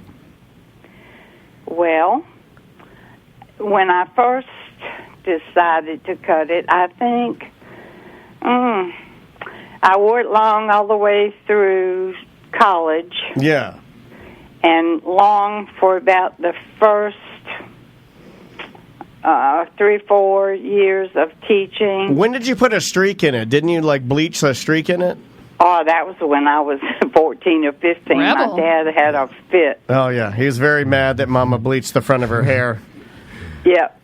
He just really went off on that. Did he think that you were maybe being a bit, maybe you were loose or you were Yeah, that's exactly what he referred it to. Yeah, I can see that. I mean, it was the time, so I can see in the 50s, 60s. Oh, yeah. My pop-up kicked my dad out of the house because he had long hair. Yeah, totally. I like how that was back in the day, in the 70s. Yeah. Get out of my house, hippie! I'm like, you can't be in my house with long hair. Like, goddamn. I had long hair. Old man, and my dad did not like my long hair. My dad hated my long hair. And No, he did. He hated it. And I kept telling him, don't get upset about things that can be changed. Yeah. Don't get upset with him about his long hair. He's not gay. So, Mama, now you're rocking the gray. I like it. Well, I'm trying to be a princess. Well, you are a princess. Now, here's why Mom's bringing this up, and this is going to make you guys very, very sad. My daughter, in true Daniel Dennis fashion, laid down a decree that my mom, her grandmother, cannot be a princess because she's too old and has short hair. Oh, really? Yeah. Yep. So Maisie's like, sorry. Maisie is a real sorry for your drinking asshole. She is. She's like, you don't make the cut. Wait, Snow White has short hair. What does she say to you, Graham? She bullies you a little bit. She whispered it a little bit, but I took a picture of Queen Elizabeth to show her. And I said, do you know who this is? And she said, no. And I said, it's Queen Elizabeth, and that's higher than a princess. Yeah. And she just kind of looked at me, and I said, and what color is her hair? And she said, gray. And I said, is she young or old? And she said, old. And I said, so I guess I'm going to be a queen. Oh, that's a bit better than a princess. But not beat it, you little bitch. And I made that point, it's higher than a princess. Yeah. So she thought a minute. You could see the little eyes just, rolling, trying to think something. She said, just grow your hair, Grammy. She said, fuck you, just grow your hair. I don't care. She's like, I don't care whether it's gross, just grow your hair. Look, you're getting off top. And she obviously, with her short hair, lost control of her kingdom because the princess left with her with the prince, and they denounced the now throne. They're living in Canada. Yeah. Well, I love you, Mama. How's your hair growing? It's doing fine, honey. Good. Well, I love you, and thanks for letting us call you. And I sounds like I woke you up for something really stupid. No, you didn't wake me up. I was making a grocery list. So do you still want to give the golf cart to Tom so he has something to drive around in Baldwin Park? I'm not giving it to Tom. I'm giving it to you and Tom. She's got a golf cart? Hey, we park it right out front. We have one now. Dude, is that the St. Augie one? Dude, can I buy it? Yeah. Oh, my God. No, she wants, and she just spent a lot of money to redo it, and the only way we should do it is if we wrap it correctly and drive it around here. And blood splatter. Match my car. Okay, Mama, I love you. Love you too. Bye. Bye. Please do a blood splatter golf cart. No, that's true. Please. That's true. Please She doesn't want to leave it up at the beach anymore, and she wants us to have it to drive around. I've been wanting to get a golf cart forever. I'm really jealous of you guys. In Thornton Park, I'll drive it everywhere. No, this one's got monster truck tires. Oh, fuck. And it sits up high. Wait, and my dad. Shut up. Are you serious? Yeah, it sits up high. It's got lights, and my dad put the one thing that he put on it that he was so proud of. He's got like a bulb horn on it, like a clown horn. So you reached out, it's like, yeah, it's awesome. He loved it. He's like, that's my horn. Where are you going to keep it in your garage? I got a garage. Keep it in my house, my garage. Fuck if I know, I have man. two. I have three You have to start parking your car outside. It's ours, though. So there are a couple things. We need our upholstery guy to do the upholstery, custom Tom and Dan, and we're going to wrap it. All right, yeah, I like it. And then we'll drive it around here. Could you just leave a golf cart parked out in front? It's fine. I don't think so. I'm gonna fuck with it. What are you gonna do? You shit on it? You're gonna shit on it? Yeah. I'll poop in a solo. Is Sobe? Is Sobe still around? Yeah, it is. Sobe the drink? I'll poop It's in a not as Sobe. good anymore. It was the pink or That's the what I white. used. That's what I used to poop in. Is a Sobe. You want to take a break? Yeah. Let's take a break. When we come back, we'll do some news with Seth. This past week on ACT, we had a musical artist stop by because we're advertising the Sanford Porch Fest. Her name is Kat Ridgway. She played the Jim Colbert Show's Holy Takamoli event. I know she was at that. And she came in and did an acoustic version of her song Aspen. And that's what you're going to hear right now. Like, we don't get to play songs from our own show, so I think this is pretty cool. So this is Kat Ridgway. We'll be back with more A Mediocre Time with Tom and Dan right after this. Show at tomanddan.com for emails or 1-844-TOMNDAN.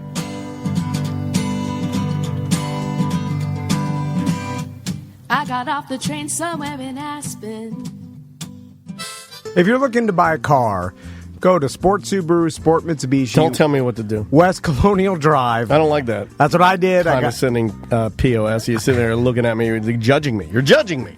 I got my Forester there. I got my WRX I drive right now.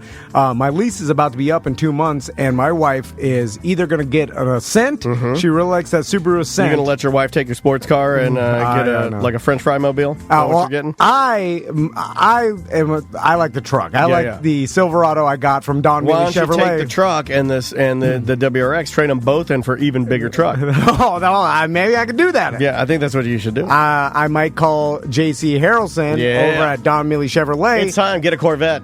Well, that or my wife is also, she loves her Traverse that she had. She keeps bringing that up. I know. So she got that pre-owned. Yeah.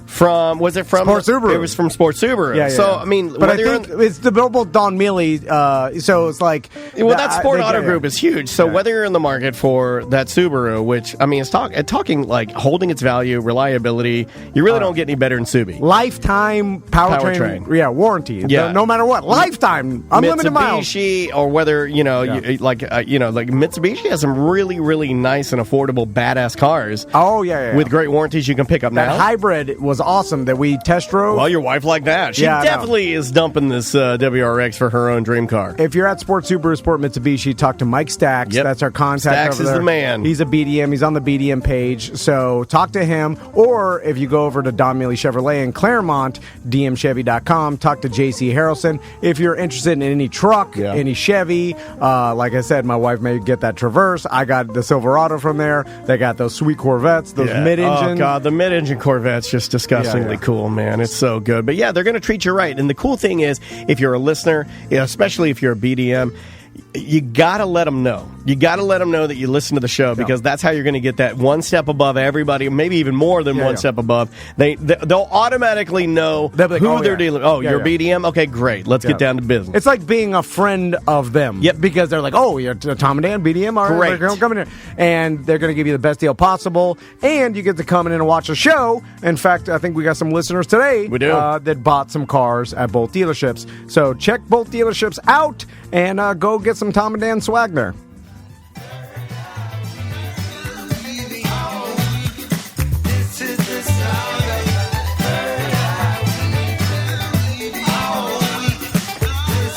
Sound of my third eye weeping. That is Sun Little. The name of the song is Third Eye Weeping off of his Aloha album. Came out last year, actually, but I think just now is it getting its full-length release. Welcome back to A Mediocre Time with Tom and Dan. I am Dan. I'm Tom. Let's do some Seth news. All right, buddy. Seth news is now.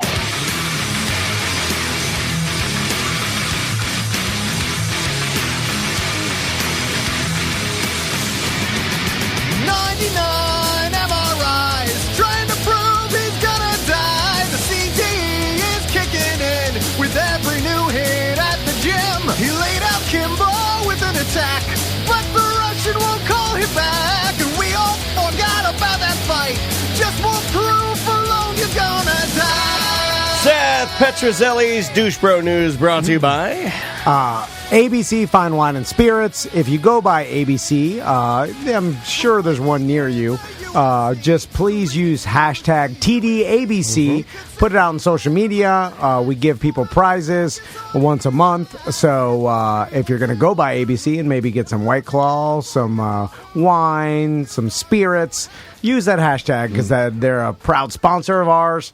And also, ABC also owns thehumidor.com. So if you're going to buy some cigars online, go to thehumidor.com. Yes. Use promo code Tom and Dan for a percentage off. And you also will be entered to win some prizes. So, two great sponsors. I've had a lot of people ask me, like, oh, I see you get the 6-packs of White Claw in every flavor at ABC. Yeah, at least mine does. They also have singles. They also have the big boys. Yeah, the ones I know you're a fan of. The old 19ers. Man, I gotta tell you, all White Claw should come in that tall boy can. Like 2 of those. I'm good to go. Bought something for the Super Bowl party. Yeah, just 2 of those. Yeah, we know. That got me drunk. Yeah, you didn't remember leaving the Super Bowl party. But like 2 of those, I'm telling you right now, 2 of the big boys, 2 of the Cannon Chargers, good to go. Corinne, ABC, the staff, shout out to those guys. I love those guys. I've been on a big mead kick lately. Love mead. No, really? Honey based? Love that honey based, yeah. Just because it's gluten free. But it's also super tasty. Have you ever had Viking's blood? Viking's blood, yes. Viking's blood? Yes. Blood. Dansk mood. Blood. I've been drinking that a lot, too. I used to sell that stuff. Nice. Good stuff. First story. All right, it's funny you mentioned the cat story because maybe it was bitten by one of these monkeys. A roving band of herpes-ridden monkeys. They're now roaming northeast Florida. You guys didn't hear about this? No. I thought this has been going on for a while. Is this the Silver Spring monkeys? Forget Florida Man. Now there's Florida monkeys. A roving band of feral, herpes-ridden monkeys is roaming across northeast Florida. The STD rhesus macaques had previously been confined to Silver Spring State Park near Ocala, Florida, but now being spotted miles away in Jacksonville, St. John, St. Augustine, Palatka, Wallaka, Elkton? I never heard of Elkton, Florida. According to a local ABC affiliate, First Coast News. These are herpes monkeys? Yeah, how did they get herpes? They give it to each other. But there has to be sucking monkey dick. There's got to be. Can you get herpes from sucking a monkey dick? Well, if the monkey's got herpes, yeah. Well, no, I have to have herpes. Like, do I get? No, I think if I suck that monkey's dick, I don't get herpes because that's monkey herpes, and I'm a human. I think the You're at least gonna get virus. scratched. I think the virus is the same between us and the monkeys. Well, we're possibly. very similar. Yeah, there are certain What viruses. if I suck a cat's dick? Welcome to the world of feline AIDS, buddy. Well, yeah, I don't think. I don't think I can get feline AIDS. No, you can't. No, because I can get regular AIDS, and a cat can't get regular AIDS. It can only get feline AIDS. Have you tried? What? Ejaculating in their bumhole to see if you can give it AIDS? Hey, by the way, do you want to call security or me? By the way, what's happening? I did tell you, I'm like, you probably won't really hurt your career with anything like that, but it's getting more. It's getting goddamn close today. Hey, there is a breaking point. It's like when Stephen Kramer. There was a point where you're like, I can't. It's like when our attorney Stephen Kramer asked me, should I toe wrestle Tom with a Bud Light T-shirt? And I'm like, no, you shouldn't do it. You shouldn't also talk about ejaculating in a cat's bumhole. Like, what's wrong with you? Well, that's gross. I wouldn't do it. And off to be the corner man for Felicia Spencer. There he goes, everybody. Just so you guys know the monkeys, how they got here. They were introduced to the area in the 30s by a local cruise operator Colonel Tui's Jungle Cruise, which released 12 monkeys over a series of years onto a man-made island in Silver Spring State Park. The monkeys swam to freedom and reproduced at an alarming rate and are now wandering around. We'll show you, Captain Tui. We got herpes now. Yeah. It's a different time where animal cruelty didn't mean anything. Have you ever been out to Silver Springs and seen these things? Because it's terrifying. 'Cause you like look up in the trees and it's just like a mob of monkeys swinging around in the trees. And I mean, not to be a dickhead, but why don't we just kill them? They do. They tag them out. They tag out a bunch of them every year. No, I mean, like, they're all up there. Just like, cacao. Well, they are. Well, why are you killing them? Well, they are, because if you're on a kayak, a lot of people take their food out there. They're very food aggressive, so they'll jump on the boats. They overturn the boats. There's also tons of other wildlife out there. This herpes monkey's eating my Teddy Graham. He's killing my family. You think your garage cat's big? These are big. I'll tell you what. Do they have big herpes? Oh, yeah, look. You just want to see the picture? Like, ooh. Tom, you want to see the picture of the monkey? Put some cover up on that. Put some Abreva on that, like our old producer did. It's like the size of Max. It's missing. It's got a giant sucking sore on it. Big old herpes sore. Like, look at that thing. It's almost like it's almost like a cleft lip. Disgusting. Yeah. That's herpes? Yeah, that's herpes. Jesus, if you're listening to us right now and you look like that, stop listening. Oh, my God. But I'll tell you what they did to try to terrible. No, get they're the not one. They're population. bigger monkeys. I've seen them. The commission allowed licensed trappers to cull the monkey population by trapping and hunting.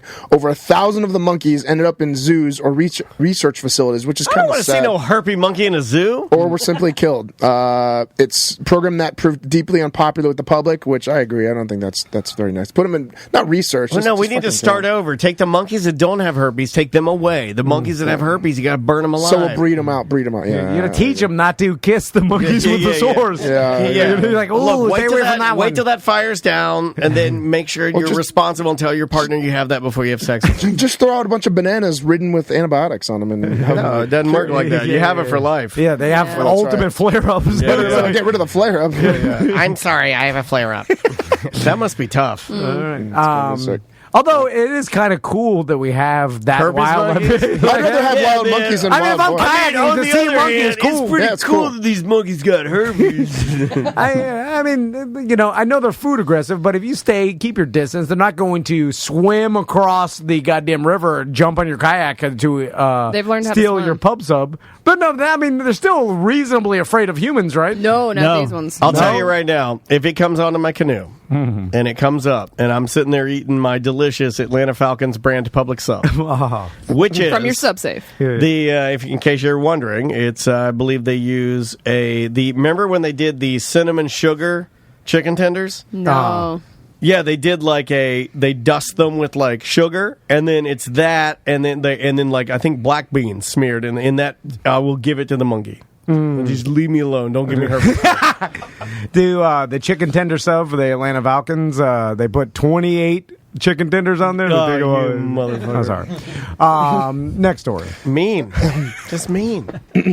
A Virginia man was found floating in waters of Florida Everglades days after being reported missing. I saw this. Why are you laughing? Crazy story. Because it's just stupid. He's not dead. He lived, yeah. But if you see the picture, I'll read the story in a second. If you see the picture of him floating, I could literally look to the left and take 2 strokes and grab onto a mangrove and be on the fucking land either direction. It's like, why is he's been floating for 2 weeks in the water? He could have been on land. It doesn't make any fucking sense. Does your body deteriorate when you've been wet for that long? It said that he might have hypothermia, but I mean, still, you still. What I don't understand, I would have thought so. I'm familiar with the Florida Everglades. I grew up out there. As far as my pop-up hat, guys, I'm familiar with the Florida Everglades.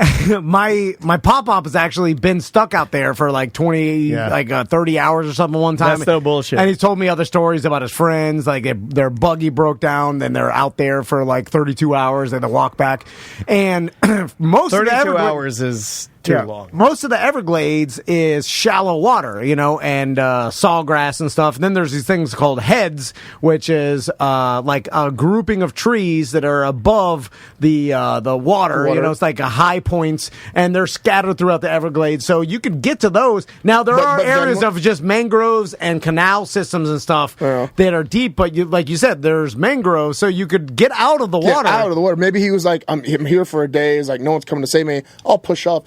like Tom Hanks. He's on the island. He's safe, but he's there for years. He's like, fuck this. I got to get out in the ocean and have somebody find me, maybe. But there are millions of alligators. That's what it said. Most notably, alligators. Yeah. Now, usually they won't attack you in the middle of the water because alligators, if they're going to attack something, it's on shoreline. That's why they get deer. That's why they say not to walk your dog near the shoreline. Right. Like they're not used to eating something in the middle of the water. Deer videos, but there's still been I like those. There was a guy that psychotic.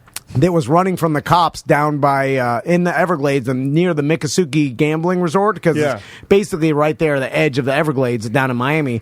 And someone stole a car and two guys jumped out and was trying to swim, like run away from the cops. They're swimming across the canal right there. Yeah, and a gator fucking got him. I'll take that. And the ghost of Osceola got him good. Dude, it got him. And he was swimming. So sometimes you do die swimming, and and so if I was that guy, how long was he out there? 2 weeks. Yeah, that's a long ass time. Fuck yeah. 2 weeks? Taylor Wakes. I couldn't do that.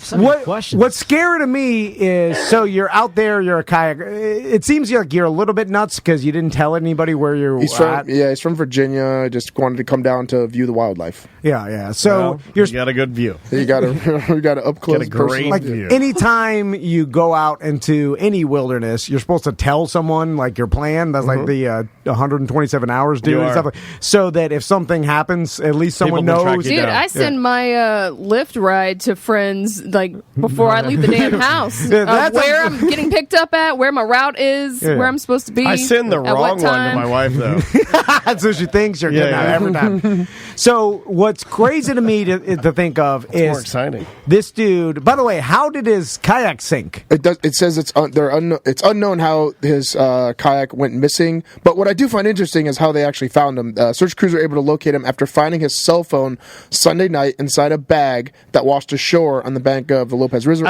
But it says authorities were able to download his most recent coordinates from the 31st when he went missing and found him a few miles from that location.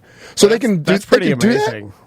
I think it's also you got to be a really bad kayaker to lose your phone and your kayak, right? Like you're not good. It's in a Ziploc bag floating like you. You're not a good. It almost sounds like he wanted to die and then he had regrets. And I'm just going to float out of this. It sounds like he was doing something weird, right? Yeah, he was fucking sucking monkey dick with herpes. It's not like you're kayaking on the North Shore where a wave sucks a monkey dick topples you over and is violent. Like the Everglades is reasonably flat everywhere. So reasonably, it's 100% flat. Yeah. Unless maybe there's a storm or something. So when your kayak flips over, guess what? Grab your cell phone baggie. Like there's, you got nothing else to do but grab all your shit. Dude, every night had been nightmare fuel for that guy. Yes, I know. Now wait a minute. If it were Butler. And you're out there, and you're, high to 1,000 and 1,800 milligrams deep. I can see this happening. You're like, I don't know where my kayak is. I don't know where my bag's at. I don't know where I'm at. I still would have climbed a fucking tree. You think I would have been in a tree. I would imaginary tree. He's climbing down. He's swimming down. We should call my mom because my stepdad Steve was lost in the Everglades. Give Sam her number. And because he had. It'll give me a chance to read Tom Rhodes' apology. Postcard. Okay. I'm going to give you my mom's number. Let's call your mom real quick. Look, you got to be cool when cool needs to be cool, and we got a postcard here from Tom Rhodes. And it is from, I don't know where he sent it from. Let's see here. Does it say? He mentions that card specifically that he picked it up. Yeah, he bought this card in Japan. It's beautiful. And it matches my jacket, by the way. Yeah, he says, Tom and Dan, please forgive me for being such a monumental asshole the last time I was on your show. The frustrations that I'm experiencing in my life were no excuse to take them out on you, and for this I sincerely apologize.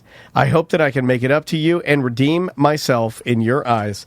All three of us have reputations for being very nice guys, and I'm sorry for smearing a booger on our relationship. It is something. He got smeared something, and he says, with love, hope it gives you a chuckle. Hope you love the card. Tom Rhodes. So, hey, thank you. Fine, that's a real apology. Apology accepted. We're good, man. And you know what? In July, when he does the gig in Oviedo, I hope he'll come in. Yeah. And then next December, when he rolls back into town, I hope he comes in, and we'll have fun, and we will not.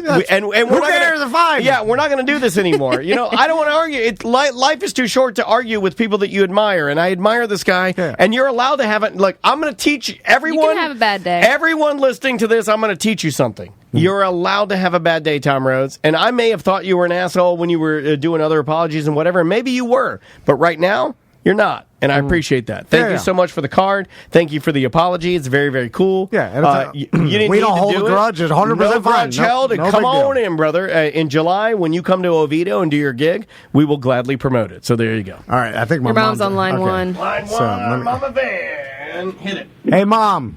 Hey, honey. How's it going? Okay. We're driving back home. Yeah, I saw Jennifer sent me the pictures of you guys in the basement of the hotel. Oh, my God. During tornado warnings. Oh, my God. Marilyn, are you okay? Because my mom, my sister, my niece, for her birthday, is my niece's birthday, went on this trip up to North Carolina. They wanted to see snow. They planned it and saved up the money for it. It was a big, and then they got up there, 75 degrees, torrential downpours, tornado warnings. Hide in the basement.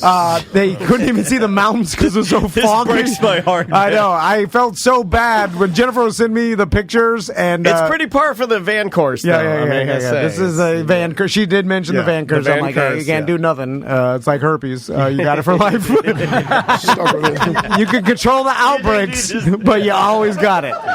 So, wow, the analogy worked. But other than that, how was your trip, Mom? Write that down. Oh, it was beautiful. I mean, we did go up a trail. There was nobody out, but it was very overcast. But, we got to see the scenery. The whole thing with the tornado, we got to see fog. Well, we got to see fog. Kid her, Jen. She drove 800 miles to see some fog. Your mom is so sweet. She's trying to be sweet. And Jen's like, we only saw fog. Your mom is the sweetest. So, Mom, I love her. I wanted to ask you, because we were talking on Seth's News, was talking about that kayaker that was stuck out in the Everglades for 2 weeks. And I remember Steve told me a story about him and his buddy got stuck out in the Everglades overnight and had to walk out because they were on some sort of buggy or whatever. Not doing it. And then he had a machine gun with him. He told me. All right. What? And, it was back in the 70s. When everybody carried a machine gun, The cocaine cowboys. Why they're in the Everglades, I have no idea. But if you're in the Everglades with a machine gun, you're not out there sightseeing. Well, you're not out there for you're not there for not cocaine. Bird watching. So anyway, there's something going on. So do you remember the story, Mom, of having because I remember he said he was freaked out. He was shooting the machine gun into bushes in the middle of the night. And why have I never heard that? And he said he had to walk through different alligator infested canals that are up to his chest in pitch black. Was he walking with the machine overhead like Vietnam style? So do you remember that, Mom? Vietnam style. Yeah. Yes, I do remember. He told me the story, which you have to remember by that time I had been out to the Everglades a lot with your dad and on airboats and been stuck out there. So I know how miserable it can get. But he was out there not knowing the Everglades. So he said every time he thought of something was moving in the water, he just shot at it. I'm like, oh my God. Oh, yeah. I mean, that's something that I would do, I feel like. The Everglades is beautiful, but it's not a place you want to be walking through in the middle of the night. No. Fucking anacondas and alligators and spider crazy. It's a different kind of beautiful. Dude, when I was a kid riding on my pop-up and my dad's airboat, I would ride on the seat below and he'd just be riding through a sawgrass, right? And through the top of all sawgrass is spiders and spider webs. Yeah. So with the grass rake, the thing in the front of the airboat would whip these spiders down onto all over the airboats. I remember being terrified as a kid, spider webs everywhere, and then thousands of spider webs. And of course, my real man Pop-Pop doesn't give a fuck about spiders, but me as a kid, I'm like, oh my God, because that's all it is spiders and snakes and goddamn alligators. Now here's the moral of the story. Alligators are the least scary part. In the movies, you get bit by a spider, you turn into Spider-Man. In reality, you just get really fucked up paranoid. Yeah. You know what I mean? Yeah. And then wasn't Pop-Up, he was lost out there a couple times for a couple days. And then his buddy was diabetic and he had to leave him one time. I know. Yeah, for days, right? Yeah, that, to me, I wasn't as scared as the time that the guy was shooting at a burn barrel because he thought it was funny. It had too much moonshine, and it ricocheted and fell into his stomach. And I was freaking out. Oh, my God. And we were a long ways out, and everybody was going, "You're fine," and they're duct taping this guy. And I'm like, oh, my God. Oh, gosh. Wow, yeah, you're not trash. The Miami in the 80s. Yeah. They used to have a camp out in the middle of the Everglades, like dead, like far, a couple miles out, called Scorpion the Head. craziest thing that happens when the knife fight started during the Sadie Hawkins dance. Like, what is happening right now? Yeah. Your dad just kept saying, it'll be fine. Get him on an airboat, and I'll take him in. I go, I'm not riding with anybody else but you. So he goes, well, you're riding with the guy with the bullet in his belly because we got to get in. And I said, oh, my God. So that was kind of, Date night. Yeah. All right, Mom. I just wanted to confirm that actually happened. And I want to get you off the phone before, sponsors started like, advertising on white trash. We do need a Mother's Day show with both of you. Okay, we have had a request for 2 wife crew meets 2 mom crew. Oh, okay, yeah. But you know what? Yeah, you'll love this. She's doing it. Uh-oh. Our phone went off, and it was telling us thunderstorms and getting, inside, blah, blah, blah. So I was like, Jenny, let's go get donuts. She goes, I think there's a tornado coming. And I said, no. And all of a sudden, all these alarms started going off. And I'm looking out the window. I said, I'm not moving from my room unless I see something. So finally, they just said, you have to evacuate your room. So Jenny and I were just kind of going down to the lobby, realizing that all the other people were listening to the instructions. Somebody else doesn't listen to instructions. Oh, bingo, bingo, bongo. What do you expect? What do you think? I'm totally different than my family? Where do you think I got it from? I feel like I'm standing for the State of the Union right now. My dad said it's fine, but my mom did not listen to anything. When your beautiful mother said, I'm not going anywhere unless I see something, it was almost like coming out of your own mouth. I know. Then the lady got off the phone and started yelling how we had to get downstairs. And I said, I'm from Florida. We deal with hurricanes. I don't see anything but rain. And then after that... Yeah, right? And literally the tornado was just literally 2 miles down the street that hit somewhere. So... But, I was very relaxed about it. Well, to quote your song, 2 miles is 2 miles. Yeah. My mom stands outside and flicks her Parliament light 100. It doesn't even land. It just flies out. Take that, tornado. All right, Mom. Well, does it actually make you stay in the building? Because after 45 minutes, I'm looking for an exit. And I said, can they actually tell you can't go outside? Because I can go outside. I want some goddamn donuts, motherfucker. This is awesome. I hope you got your donuts after, though, at least, because that's important. All right. Well, we love you, Mama Vann. Yeah. Safe travels. Safe travels home. Okay. Bye. Bye. Bye, Becca. Oh my God, they're so cute. I want to tell. By the way, your dogs are morbidly obese. Why would you do that? Don't ruin their I'm just trip. saying. I'm like, oh my God. I don't like seeing that. I see it so many all times. hell is breaking loose around the resort. They're in the basement. They're taking a sad photo. The shits are falling down. There's tornadoes everywhere. And your mom's like, you know what? I have a bit of a sweet tooth, and I think I flavor myself a maple bar. That's a badass. She's a badass, man. I got the munchies. Mama Vann don't fuck around. It's flooding outside. She just takes the airboat. Stop it. She definitely got the munchies. Anyway. Well, I mean, she could have the... my mom's got the wine munchies. You put them together. All right, next story. It's going to be a hell of a 2-wife crew. If we can set it up. I don't know if we can set it up. Are you guys familiar with TikTok? The social app? media TikTok, app. yeah. Well, it's not really new. It's been around for a while. You should know that your girlfriends, it's their demographic. Chinese mind control. Yeah, because all I see in TikTok is young girls dancing in their room, right? That's all it is. Yeah, what message am I, as a 43-year-old man, supposed to exude on TikTok? You're not. Right? Even if I had something to say, like, what am I supposed to do? Yeah, TikTok is like the and one for young white teens, right? Yeah. I can see that. Yeah. TikTok reportedly waited nearly 3 hours to call police in Brazil after a teen's death was live streamed on the platform. Oh, yeah, that's happening a lot lately. Yeah, but the company notified its own PR team almost immediately. That's shady, dude. Shady. Nah, you got to go straight to the authorities on that. You can't hesitate. They reportedly waited nearly 3 hours after it was aware of the apparent live stream suicide to report it to the police. Man, that's tragic. It's happened on Facebook. It's happened on Instagram, I believe. Twitter, I've seen it before. This was Brazil. YouTube. Brazil. Yeah. I've been to Brazil a few times. Sad, man.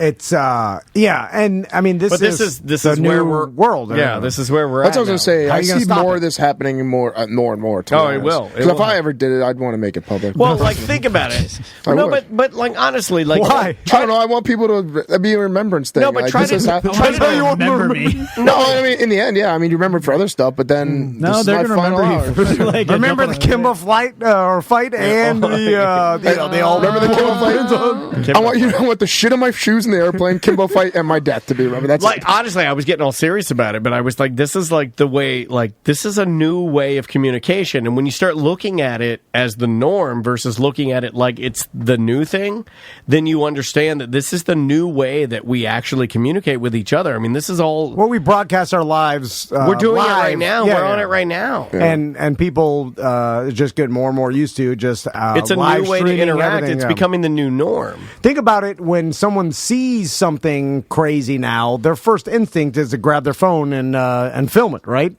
Like, that's becoming more of the norm than, like, dropping everything and running to help. Like, you're like, film it. Yeah. It's like everybody's just filming it live stream, and for really no reason. But maybe that's because I'm a different generation. Yeah. Like, if something were happening bad here that would still make for a great feed, I would not pull my phone out. Oh, so I'm real bad. I'm bad about not doing it. Like, I'll be enjoying a parade with my daughter at Disney, and then, like, somebody's doing something amazing, and I'm enjoying it, not videoing it. Yeah, that's good. Well, not necessarily. Because you don't remember the details after. Like, I would have a lot more followers. I would be a lot more bad for socially popular. I know. I have to force myself to make posts and bad stuff about it, man. But then I'm like, it's better to live. Like, eventually, we're all going to go, and you're going to go with 10,000 followers or 5,000 followers. Who gives a shit? Yeah, you're gone. But I do understand for our jobs, it's beneficial to have more followers, obviously, and I have to have Andrea remind me sometimes. She's like, "Oh, that's funny. Put that up." I'm like, I don't know.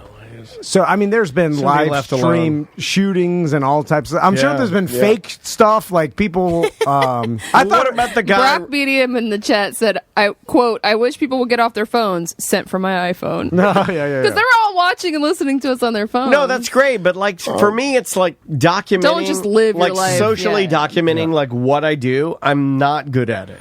I could be a lot better. But then in the future, if somehow technology advances to the point where they could download memories in you just have to go to like all your memories that you recorded, everything like that, and they can just download. Okay, Johnny Mnemonic. You know what I want? I want a company to do it for me. Yeah. So I want a company that will follow me. So, hire your own company, have your own reality show. And then it's just for social media. Oh, gotcha. And all they're doing is, like, taking a picture of what I'm doing. Like, I'm in here, like, talking to you right now on the show. So like my slave weed. No, I know they have this. Dan Bilzerian makes his living for Johnny Average, though. So I want the picture, and you guys upload that, like, oh, Dan's talking to Tom during the latest edition of the Friday Freak Show in a mediocre time. I want it, like, because I don't have time to do that. Yeah. We'll call it the PG. I have time. Personal paparazzi. I have a friend that does this, and she is constantly handing. And you know this friend. She was in my wedding. She's constantly handing her phone to her boyfriend, and then like staging her like and she's a fashion awkward. Well, but she's a fashion blogger. She makes a lot of money doing it. She's really That's good. a job. You know what I'm talking about. And she's really good at it. Like fucking really good at it. And she will get a picture of her walking down a New York City street with rain. She's holding a coffee. She's got on a fucking a London fog coat on, looking so dapper and it's a great photo. And she'll post it, and it'll get an amazing amount of attention. I'm not the type of guy to hand my phone to my wife and go like, okay, I'm going to stage this photo of me out at Disney Hollywood Studios in my Tom and Dan shirt, I don't know, doing something. I just can't.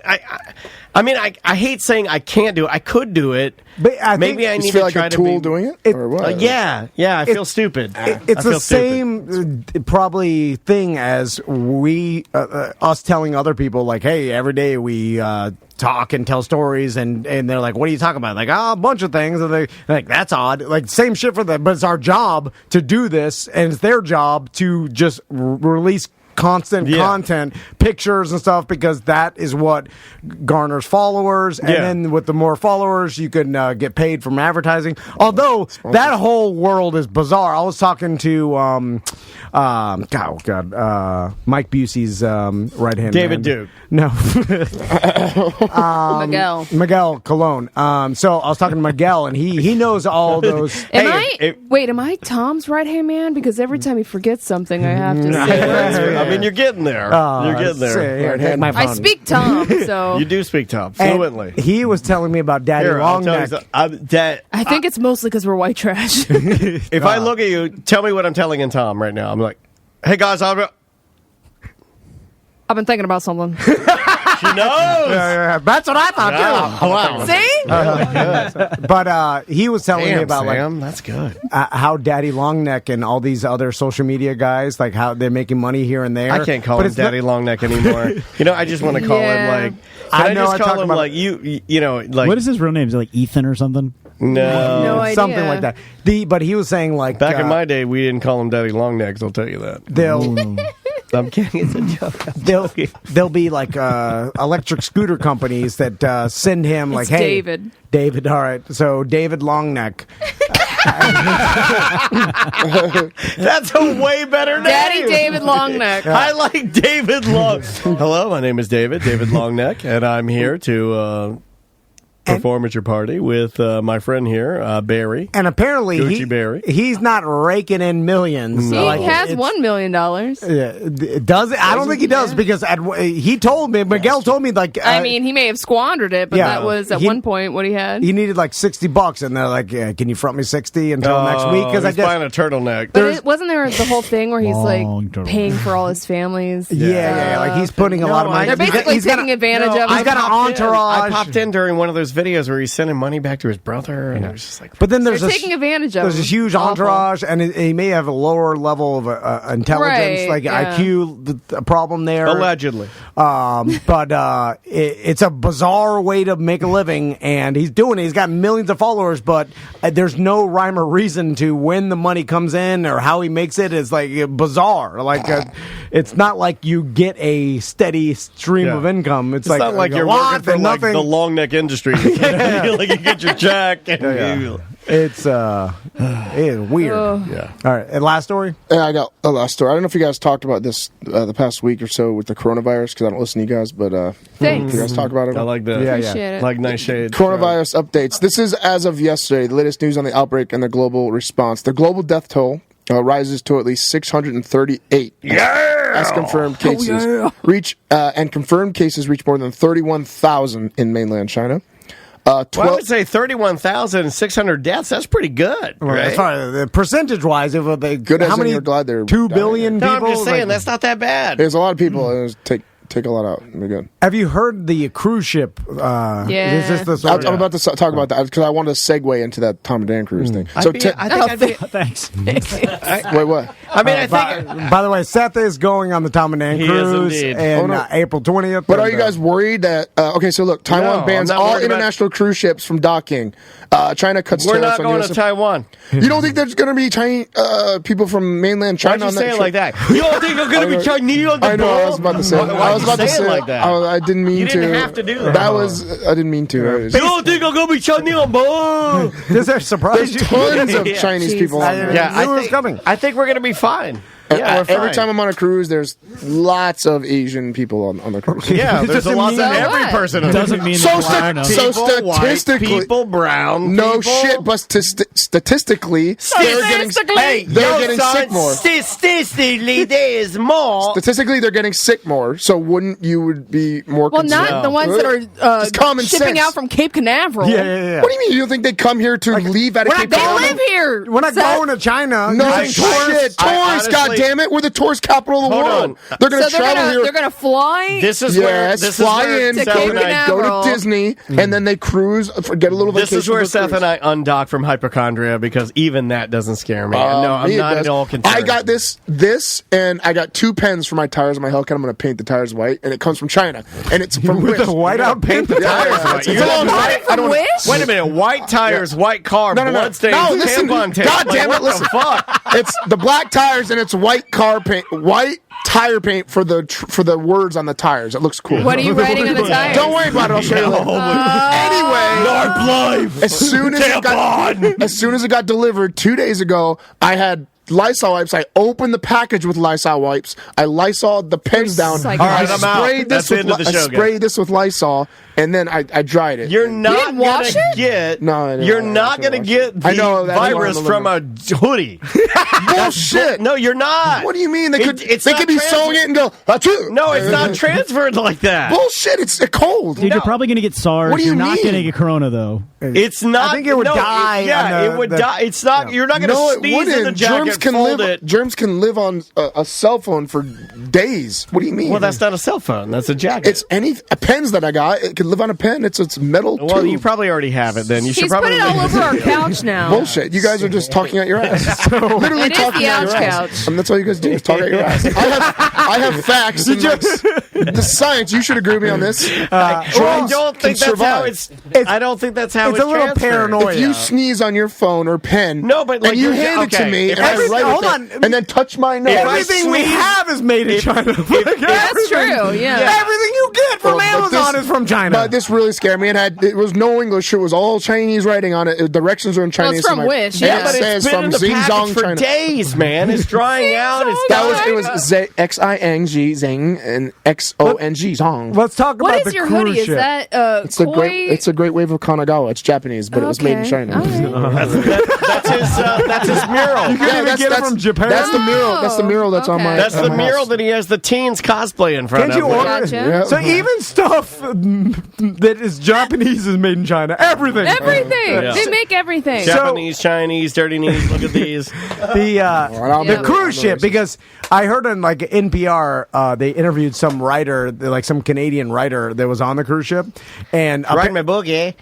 They won't let anybody leave the room, so they've quarantined the What entire about a cruise balcony? ship. Can I go on my balcony? 2 weeks, yes, if you have a balcony. Thank God I got a balcony. But it's a lot. The writer was saying, like, I feel like luckily we have a balcony, so we can go on the balcony and have Get some fresh air. But the people in inside cabins have to be stuck in the room.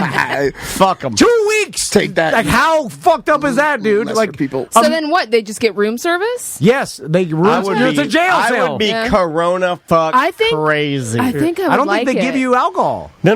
I would Why be not? Alcohol literally kills like the food's coming. I'd be like, we're fucking. For just 2 to get weeks. out of Yeah. Me and my wife. I just think I would like orgy it. crazy. Yeah. Well, Just bring me food, bring me alcohol. I stay away from everyone. I'm fucking my wife all the time. Yeah. You guys are making the worst of something you could make the best. Yeah, I agree. I don't know if there's any TV. good. You get nothing but the best of an inside cruise cabin. 2007 movies. Like, okay, you I fuck like your an wife inside once, and What you're like, happens when I fuck, break get me the out of toilet? here. No. What's the rules on medical marijuana on the ship? Is that Also, No, they don't care at that point. I don't know about you guys I and your think wives, at but that point. being stuck on a cruise ship, up with the fear of coronavirus doesn't make my wife horny at all. Like, she don't want to fuck me on a Friday night. Like, nah, so we're stuck on a cruise. I'm serious, though. We're on a cruise ship. We're waiting to get the coronavirus. Like, we're looking at each other like, do you feel? You might as well say, let's fuck now. We're going to die. But, like, what if she has it and I don't have it? Like, I don't want to get the crazy. Oh, so now you're worried about getting it. I'm just saying, this sounds fucking miserable. I kind of like it. That's why I thought of this whole scenario. I like fucking my husband. It doesn't. Yes, but under your own terms, not in a goddamn coronavirus cruise ship. It doesn't concern me. Yeah, I'd rather do that instead of going out into society on the boat and fucking around with strangers. It's a great. I could get. It's a great story. Bring me food. I get to fuck. I get drinks. It's fine. No joke. I'm wearing a mask the whole time. I'm wearing a mask the whole time on the cruise. This is insane. You can't eat pussy with I'm not kidding. It'll slip right up and then I'll go right back down. I swear to God, You I can't will. eat ass with a mask. I'll drink beer through it and everything. I swear to God, I'm going to. You're naked the whole time on the boat. I'll though, be if you're locked in there for 2 weeks, you're butt ass naked. You take all the clothes off. All the clothes off. Like Tom does. You start shitting in the floor. I'm like Howard Hughes, stuff my clothes in the doorways. Yeah, and I'd be It's pissing in jail. cars. You're describing jail. I think I'm okay with it. I start throwing things off the balcony for fun. No, you got the inside. I feel bad for my roommate because I break my toilet the first 2 days. So no, what are they going to do? You're to going me? to be I start throwing the TV, everything over the. They'll go put you in the cruise brig. You know, like. I'll let them try to take me. Those people that are trying to racist. They're like this Those big. people. And You're going to fight them. The people that work, yeah, they're skinny usually. So are you and your girlfriend concerned about going on our cruise now? She's not. I am. I'm going to go, of course, but I'm going to definitely. Are you going to wear a mask the whole time? I will wear a mask the whole time. Yes. If you guys have a Tom and Dan mask, I will. If you haven't signed You know up. what? We'll talk after. I got to write this down. Branded mask. Branded mask. No. I got wearing corona I'd rather look stupid and wear that than catch something and have all you fuckers die in front of me. And if I get you a Corona bottle, inflatable Corona bottle outfit, will you wear that with the mask? Wait until I find. If I could be naked underneath, yes. Yeah, absolutely. I wouldn't have it any other way. Okay. Right when one of our BDMs gets the coronavirus, I'm like, hey, let's go to Seth's room, cough under the door. That's why I got to hold your hand there. Literally, the only reason you see he's like, there's a wet towel there. Poke it away with your fingers. You poke it away there. Cough on the handle. Cough on the bill. Cough on anything. He'll touch all of it. That's why Knock on the door. I'll get you the knock on the door. You go, rooms of us. It's Seth. Who's out there? Rooms of us. I didn't know any rooms. That's why I demanded a balcony so I could just stick my head out the balcony. Rich Silva in the chat asks, "Can your girlfriend get the time off school?" Of course she can. How original. Seth will write her a note. And yes, I wrote her a note.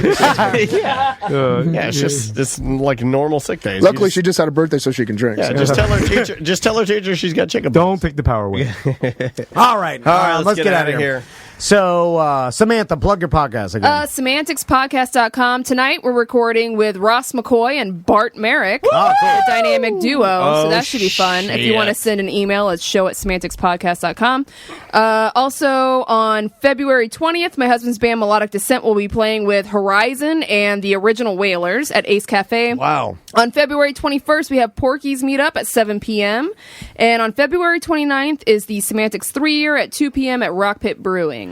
And all the BDMs out there, we literally just solidified our event location. Yeah. It's going to be a really cool party if everything works out. We've been talking all morning with people trying to get it going. So everything you keep telling me is if pretty insane. If you're not a BDM, you can still sign up because we will be sending the invite out in the next couple weeks. So save the dates on the BDM page. And if you're not a BDM, sign up and you'll receive the invite to the BDM only party, and you can come with you and a guest, and lots of giveaways and a cool private event. BDMs only and a guest. Travis, what do we got for watering holes? Well, a spotlight on one watering hole, Brew Tap House. They actually just opened up one of their new locations right in the same. It's in their neighbor, really. So it's in the building right next to them. Crafted Concoctions. They're not a watering hole, but they're affiliated with Brew, so I just wanted to spotlight them. They're great people. Go to Brew, though. They got 30 different craft beer taps, and also be BTW's right on the edge, which is burgers, tacos, and waffles. So highly recommend that. Yeah. This Sunday sounds like a place that Seth would destroy. Shit, I can't eat it. You would, but Sundays, yes. But yeah, you would destroy that place. Yeah, I've heard nothing but good things. In the toilet after. This Sunday from 11 to 5, we have the Sanford Indie Market, which is held 4 times a year right outside of Tuffy's Bottle Shop. So it's a huge event they kind of hold. Highly recommend getting out there. There's going to be vintage handcrafted arts, boutiques, food trucks, live music. There's liberations, all this other stuff. And then next Friday we also have our. Do you mean libations? You said liberation. I was like, liberate. I mean, I've had a couple beers, but I'm just going to say I'm pretty sure it's libations. They've got liberations. I got liberations. What were you saying last night, Harry Berry? If you have been enslaved and you want to liberate yourself, you can go there and and liberate. Oh, come on, Butler. You making Tom look good? Travis Butler making Tom look good since 2017. Is that it for watering holes? Yeah, that's it. Okay. Seth, plug your gym. My gym, jungleorlando.com. Always give liberations. We'll liberate your narpness at the gym. Damn it. And then my Instagram at Silverback Seth. Last time I was on, for some reason, I lost 100 followers. So See, that's smoker's cough. That's from your room. So if I could get those back, that would be great. At Silverback Seth. If I go to your gym, will Felicia train me? Yeah, Felicia. She will. If you have she actually is the head coach. Not a kid, and Dude, I don't she's have the kids. But she still will train you. She's in all the She will classes. train me? Yes. Because I want her to train me. Why don't you want me to train you? Because you're creepy. Are you saying that for radio, or are you really thinking I'm creepy? Because I'm kind of offended. You're offended? Yeah, a little bit. How many creepy comments has he made? I'll slap your tits around. Whoa! Well, there it is. All right. You're going to call me creepy. I'm going to be creepy. And what's that? 101. I'm offended. There goes 200. What? You want me to train you? I'll slap your titties around. That'll teach you. It's obviously. How do you blame us? Like, I lost 100 followers. What you say? But I don't think Someone puts a gun to your head to say this. I don't think last week I said anything. Oh, it was the poop scooping out of the Could have been a lot of things. That's right. Oh, and my girlfriend. been a lot. Yeah, she said she was trying to listen to it, and she's having trouble downloading it on her phone or something like that. So immediately I went to my trash can and I threw away the scope bottle that I cut in half. So that way, I'll be like, oh no, I was just saying it for the radio. I was just saying it for the radio. So I threw away the evidence. What the fuck is happening? We're all getting liberated. I almost feel like this show was engineered to make me feel like I'm not crazy. 'Cause I leave here at the end of the day and I look at Tom and Travis and you, and I can't throw Sam in there because Sam's like a rock, but I leave here and I go, yeah, not that bad, buddy. You're doing good, buddy. Not bad at all, Dan. I think we surround Hold it together. Anyway, Eric, you want to plug your radio station or something like that? What do you grab your mic there, buddy. Let's let everyone plug something. We got another Eric over here who's done a million designs. He can plug too. He's done designs for Tom and Dan and Semantics. Yeah. Oh, we got the So Eric on Eric. Rabies Eric. That's good. I like that. That's good. Oh, we got Rabies Eric and Art Eric. Can I brand that? We get to that? I'll take it. Oh, you've lost time. That's it. That's all. Thanks so much.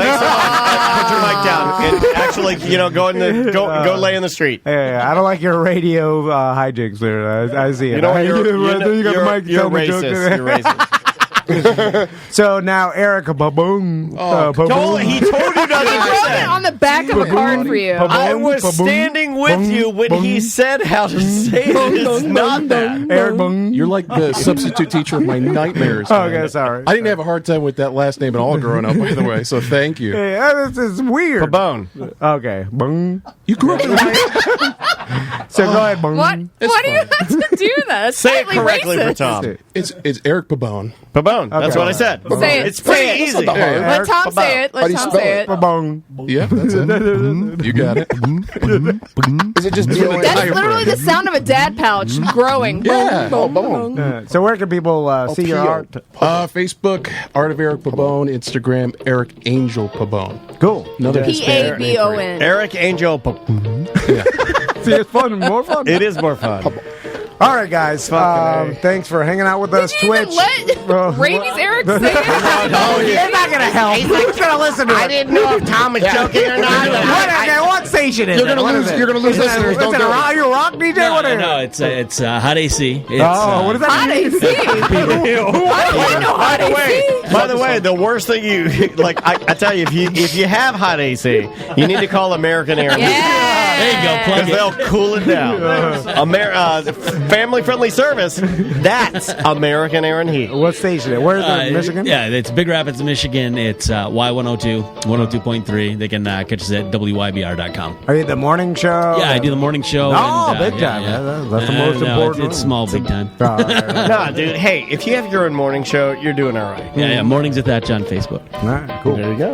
All right, BDMs. We appreciate it. Twitch. I'm exhausted. That was fun. I'm exhausted too. God, I laughed so hard today. Hey, any Tampa BDMs? I'll be in Tampa this weekend. Hit me up. Maybe we can meet up. I am. I'm heading down south to buy my family boat from Falconer Jones. From a BDM named Falconer Jones. So there's that. If you don't believe it, Hellcat, right? You want to take my Hellcat now? Or? This is my goddamn life. I do believe it. I wouldn't want it any other way. All right, see you, BDMs. What? Oh no. What's happening? No. What happened? No. What happened? What happened? Goodbye. Bye. Oh, wait a minute. I can't publish that. It's mediocre. And now it's time for the Tom and Dan end of the show footnotes. Today you heard music from Ultra Major, 90s styled guitar rock. This is their latest release entitled Disaster, and it might as well be my pick of the week because it's been on repeat around the studio. It's really nice to hear musical tastes and styles from when I was younger come back around. Long live huge 90s guitars. Next up was music from our very own Sam and her Semantics cronies. If you're looking for this particular song entitled White Bullets Reloaded and all of the podcast goodness that they have to offer, head over to semanticspodcast.com and show them some love. SAMANTICS podcast.com. Well done, guys. Really, really well done. The in-house music continued with a cut from one of this week's A Corporate Time with Tom and Dan shows with a live performance from Kat Ridgway from her 2015 album Passenger Seat. You heard the live version of her song Aspen. She's such a sweet gal. I know she played, She played the Jim Colbert show Holy Takamole. I think she was main stage there. So if you get the chance to see her, she's in Tampa this week, but usually popping around in Orlando. Go support local music. We closed out music this week with the soulful and amazing sounds of Son Little from his brand new Aloha album. You heard his song Third Eye Weeping. Guys, on that note, we'll see all of you back here next week for more of A Mediocre Time with Tom and Dan. Anytime soon. Oh, I don't know about